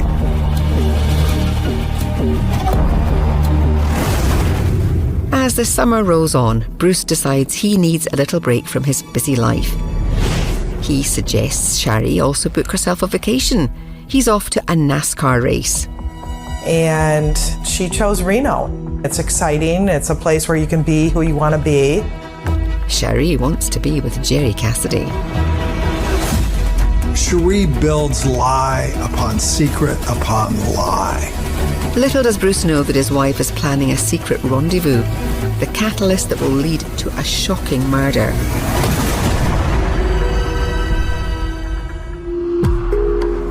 In Reno, Nevada, Jerry Cassidy can hardly contain his excitement. He's anxious for his co-workers to meet his new love interest. We all knew she was coming. Before Sherry meets Jerry Cassidy, she builds it up. She makes sure that there's a lot of sexual tension going on. So she went in for the kill right from the first meeting.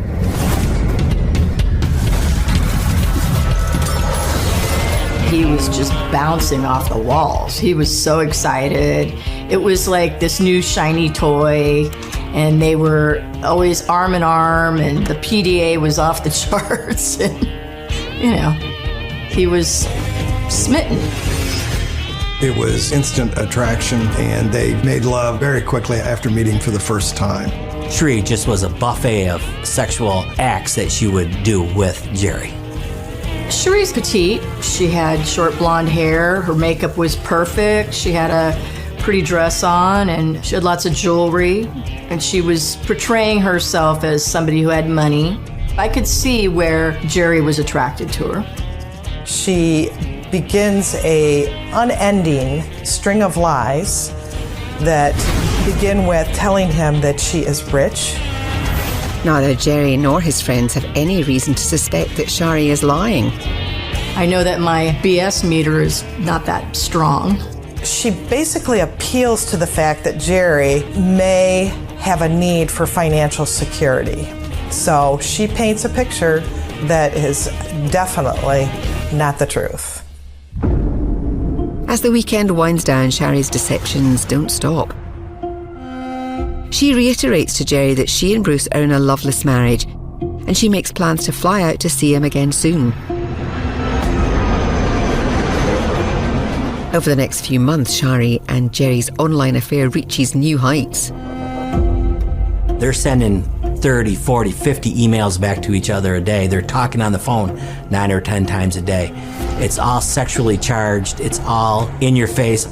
A lot of the names online that Sherry used were provocative, and the one that was most frequently used was Jerry's fool. And in turn, Jerry Cassidy, his name was Sherry's fool. When Jerry begins talking about what their life together would be like, she sends an entirely domestic video of her at the junkyard with her kids there. It is all directed at keeping him invested and involved in the relationship. As this relationship goes on, Cherie and Jerry have exchanged pictures of each other. They've met in person. They've had sex. Now she's keeping that sexual drive going, keeping him interested, and she sends him a very risque video of herself masturbating.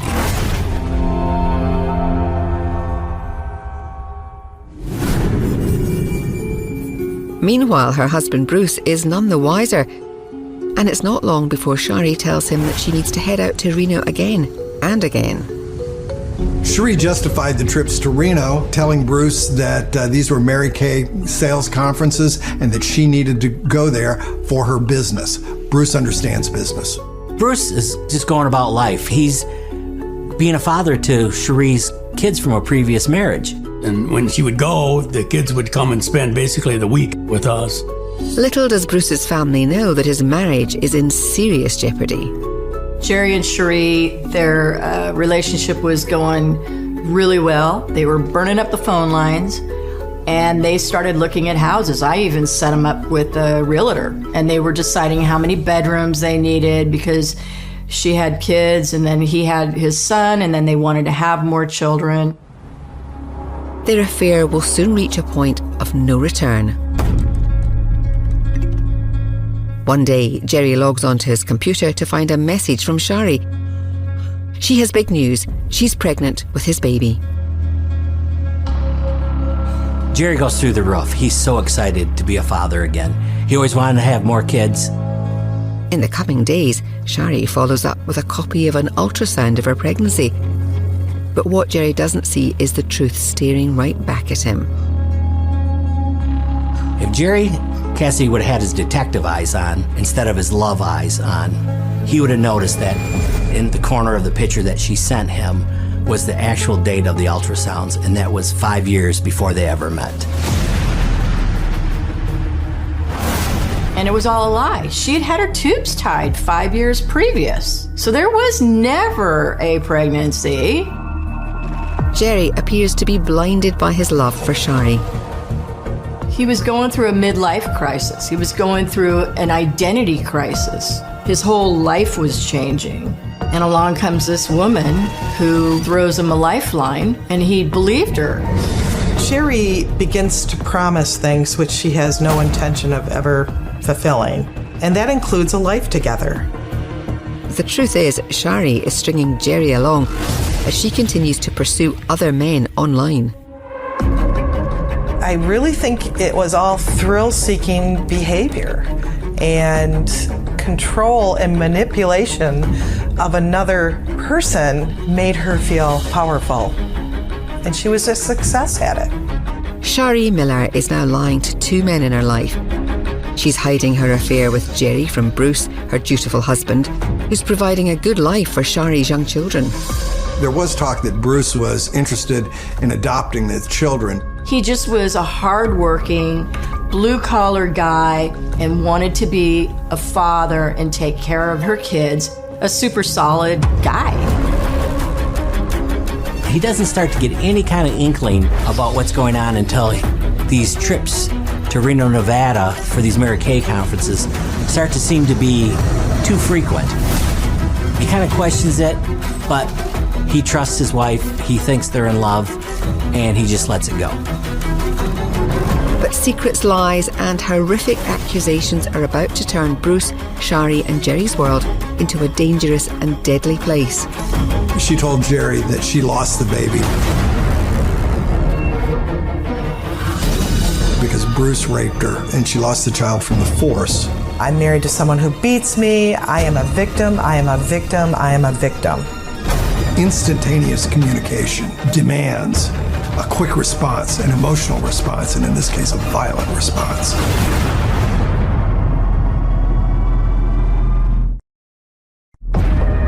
At home in Reno, Nevada, Jerry Cassidy is beside himself.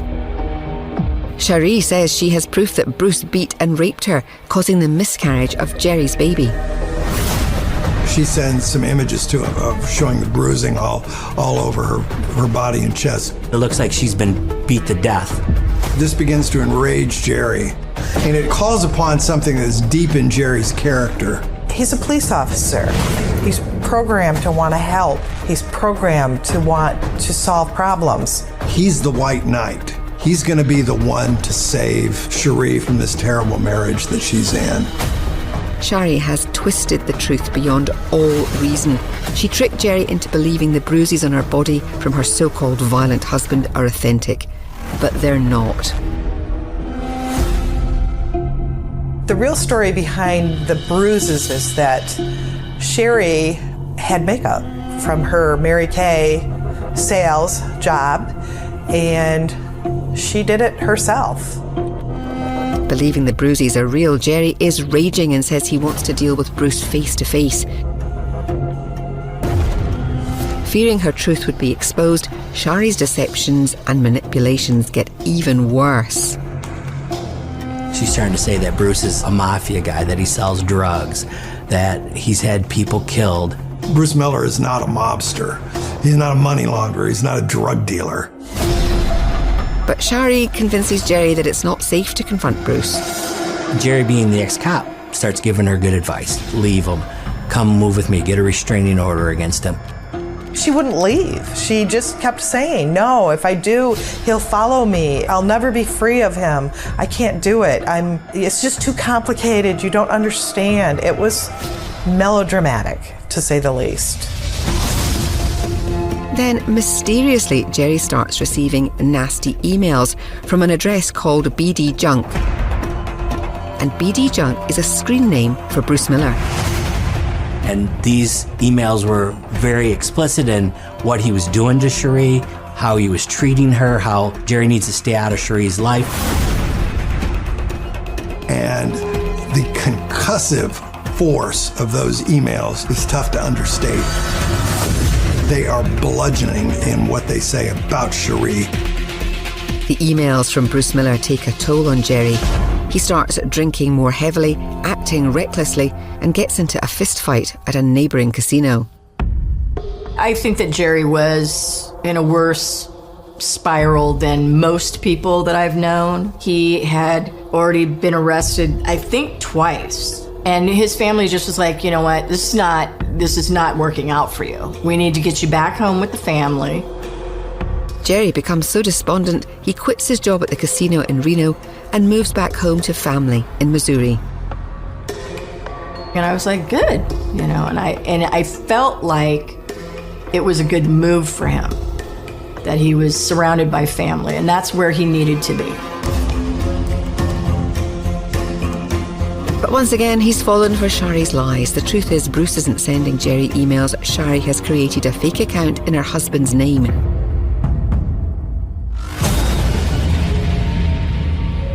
Back in Mount Morris, Bruce Miller is getting frustrated. The money his associate John Hutchinson owes him still hasn't materialised.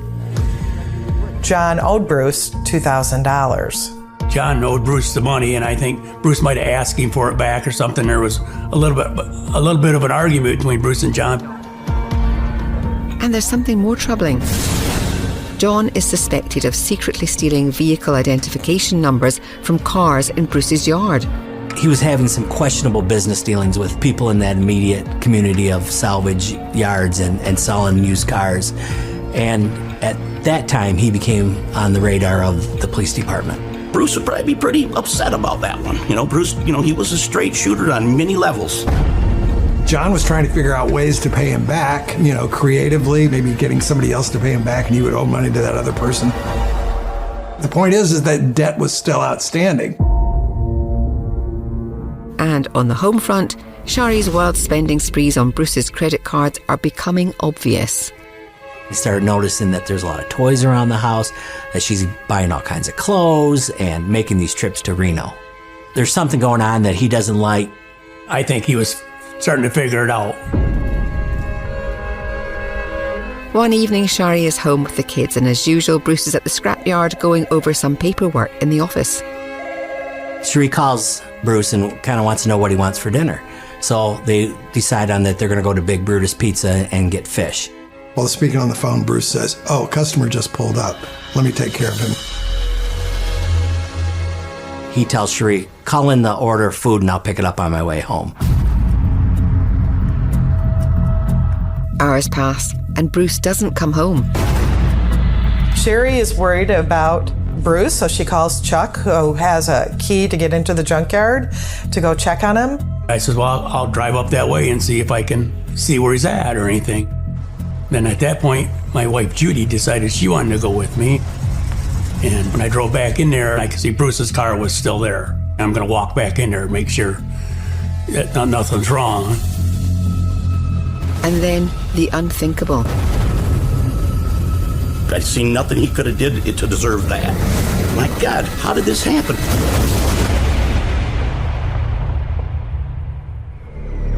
It's a crisp fall night in Mount Morris, Michigan. And Bruce Miller doesn't come home from work for dinner as planned.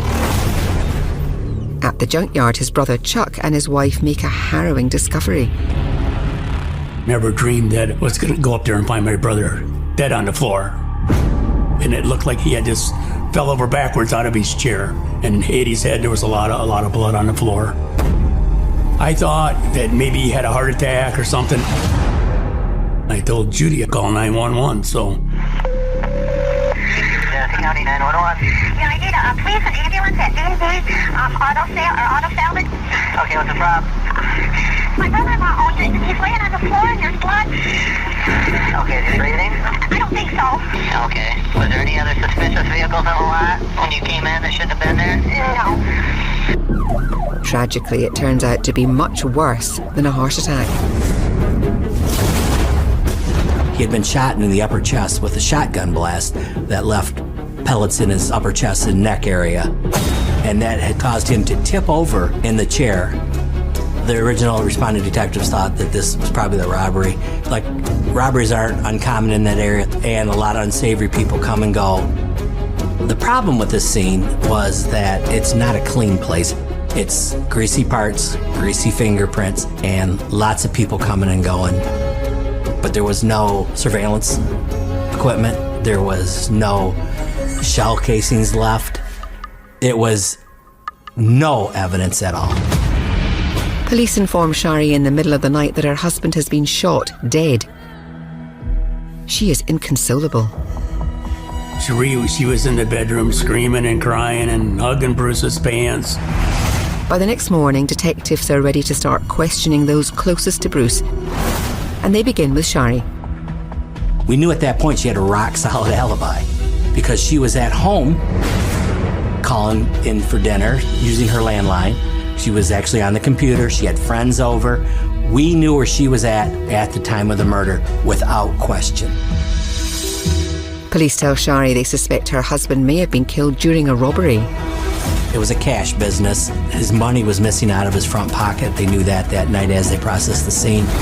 That's one thing with Bruce. We all know, owners have cash. They have their little pocket and they have their cash.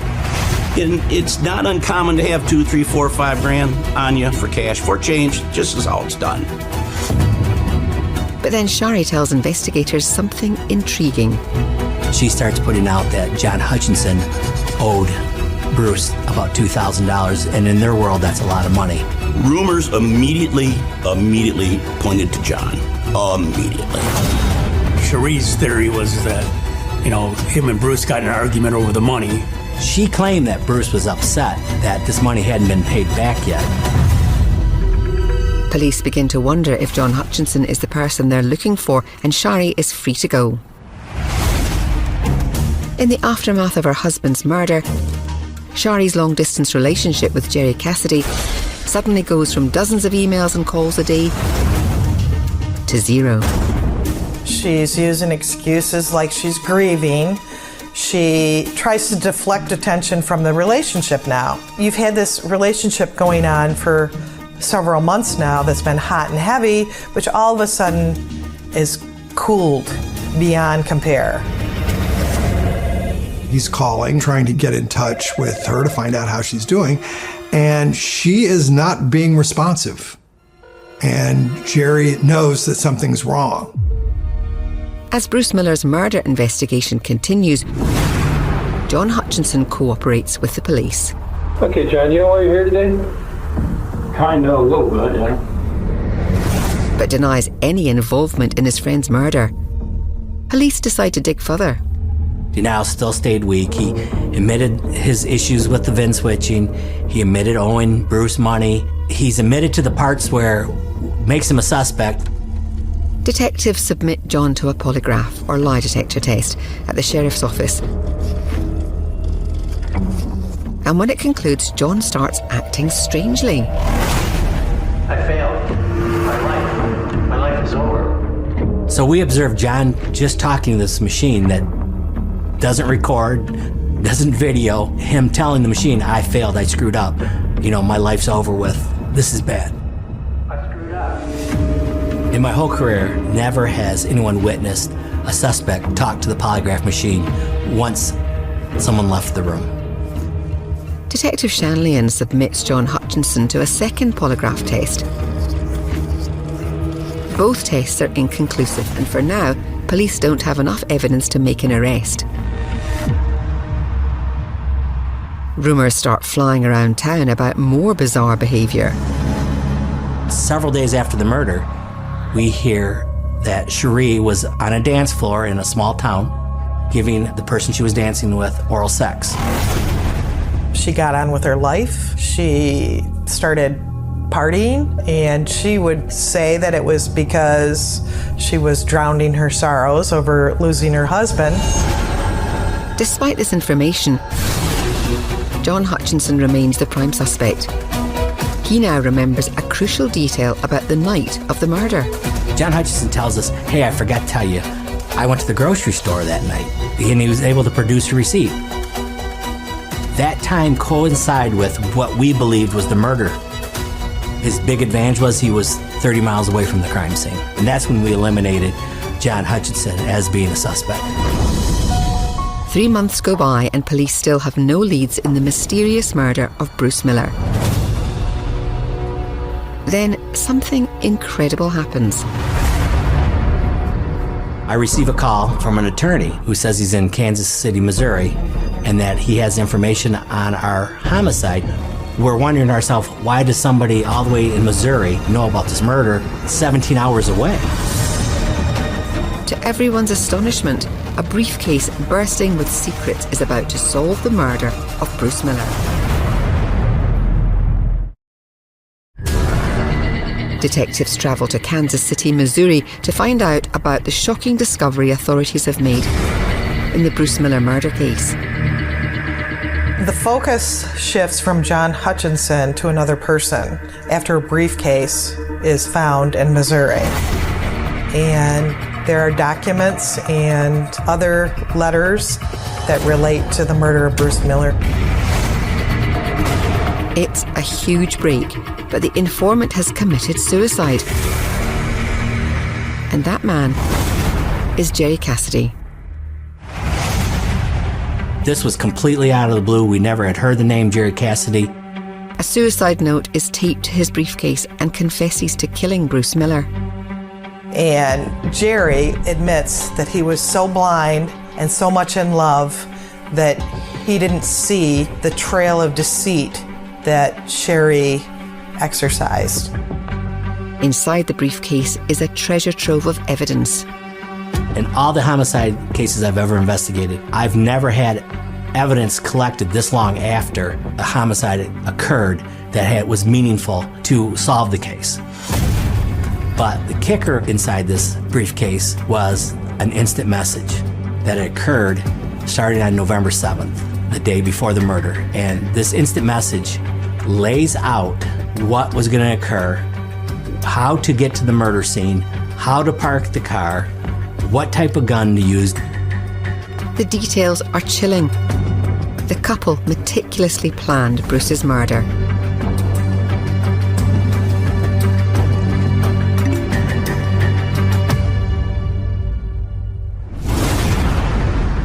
Jerry grabbed his shotgun and drove from Missouri to Michigan. Missouri is a long way from Flint. It's about 700 miles, and Jerry took about 16 and a half hours to get there. He meets with Cherie Miller at a rest stop on I-75 and Expressway. At that point, Cherie gives him her cell phone. They go over the details of what's going to occur that night. Now it's a waiting game. Being a detective, he could know how to hide and do a surveillance. He waited. The setup was that Bruce needed to stop on his way home from work and pick up takeout food for the kids. And so Cherie would call that order in and then call Bruce back to make sure he was still there by himself. And so her job was to keep Bruce on the phone until Jerry pulled up so he could get out and go into the office.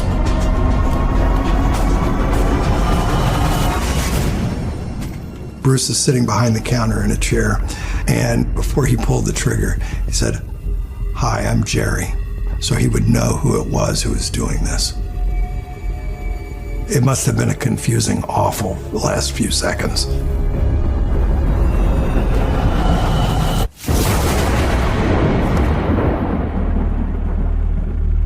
Jerry Cassidy, being a homicide detective, knew that using a shotgun would make it harder for investigators to track a weapon. Jerry then took the money from Bruce's front pocket to make it look like a robbery. Jerry walked out of the office, got in the truck, called Cherie, let it ring once, which was the signal that it's been done,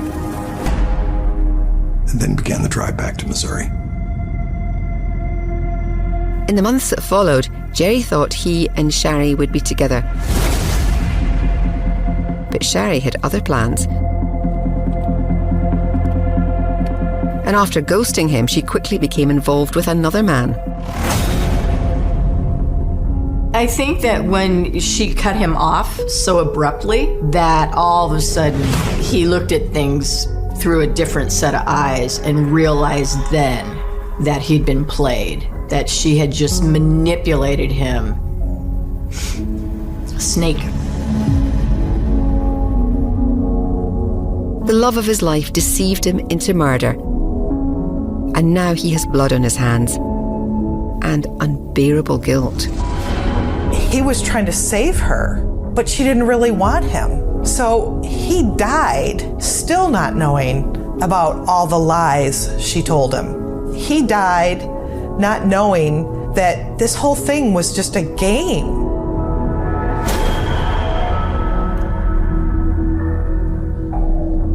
Jerry was found in a reclining chair with a Bible on his lap, open to a Bible verse, and a picture of Cherie Miller on the windowsill. But Jerry didn't want his truth to die, so he left behind damning evidence to make sure Sherry's secrets came to light. Just before Jerry went to Mount Morris to commit this homicide, he told his brother Mike that if he wasn't back in 2 days, that he needed to look under the bed in his apartment to find a briefcase that he had left there. Jerry Cassidy had enough sense, being a homicide detective, to put in his back pocket this information that was going to be used to help defend himself in court, and instead it was used after he committed his suicide to help us investigate Cherie Miller. With the wealth of new information and details of the weeks-long murderous plot, authorities make their move to arrest Sherry. We know she's in Reno, Nevada. She's with her new boyfriend, Jeff Foster. So we have time. Cherie Miller was apprehended at the Flint Bishop International Airport coming back with her new lover, and they were coming back from a gambling trip. You never had a physical relationship or ever had sex with Jerry? No. With Jerry Cassidy? No. Did you help Jerry Cassidy plan the murder of Bruce? No. What would you do if I told you you have some stuff that Jerry left behind which indicates that you and him were having a physical relationship? No, I didn't. Sit down and relax. No, because you guys that is bull. Despite Sherry denying everything, the evidence against her is overwhelming. The jury finds the defendant guilty as charged of conspiracy to commit first-degree premeditated murder. Sherry Miller was sentenced to life in prison on the conspiracy charge and received a 54 to 81-year sentence for second-degree murder. The challenges in prosecuting the case were because of all the lies and the twists and turns and different unexpected avenues that the case took, and all the secrets that you had to keep track of and then compare them to what the truth was. It was overwhelming, to tell you the truth. Jerry Cassidy and Bruce was both victims of Cherie. She's the reason they died. I work close to the salvage yard, so every time I drive by there, it crosses your mind. That's where your brother got killed. And Cherie set me up to find my brother dead. What has stayed with me about this case is why. She could have just divorced him. She could have taken his money. She could have moved on. What is the sense of killing a man which leads to the suicide of another man? I've never had a case where the end game was merely for the amusement of the killer. Bruce should be remembered as a hardworking guy that did right by Cherie, did right by her kids, and he was done very wrong by her. My heart goes out to Bruce's family and to Jerry's family. And I hope to God she never gets out of prison. I'm sorry for her kids. We need to remember Bruce right, and that is he was a good man who met a terrible end. I like that guy. Liked him a lot. He did not deserve this. Bruce was a good guy to be around. I miss having him around, and died at the hands of an evil woman.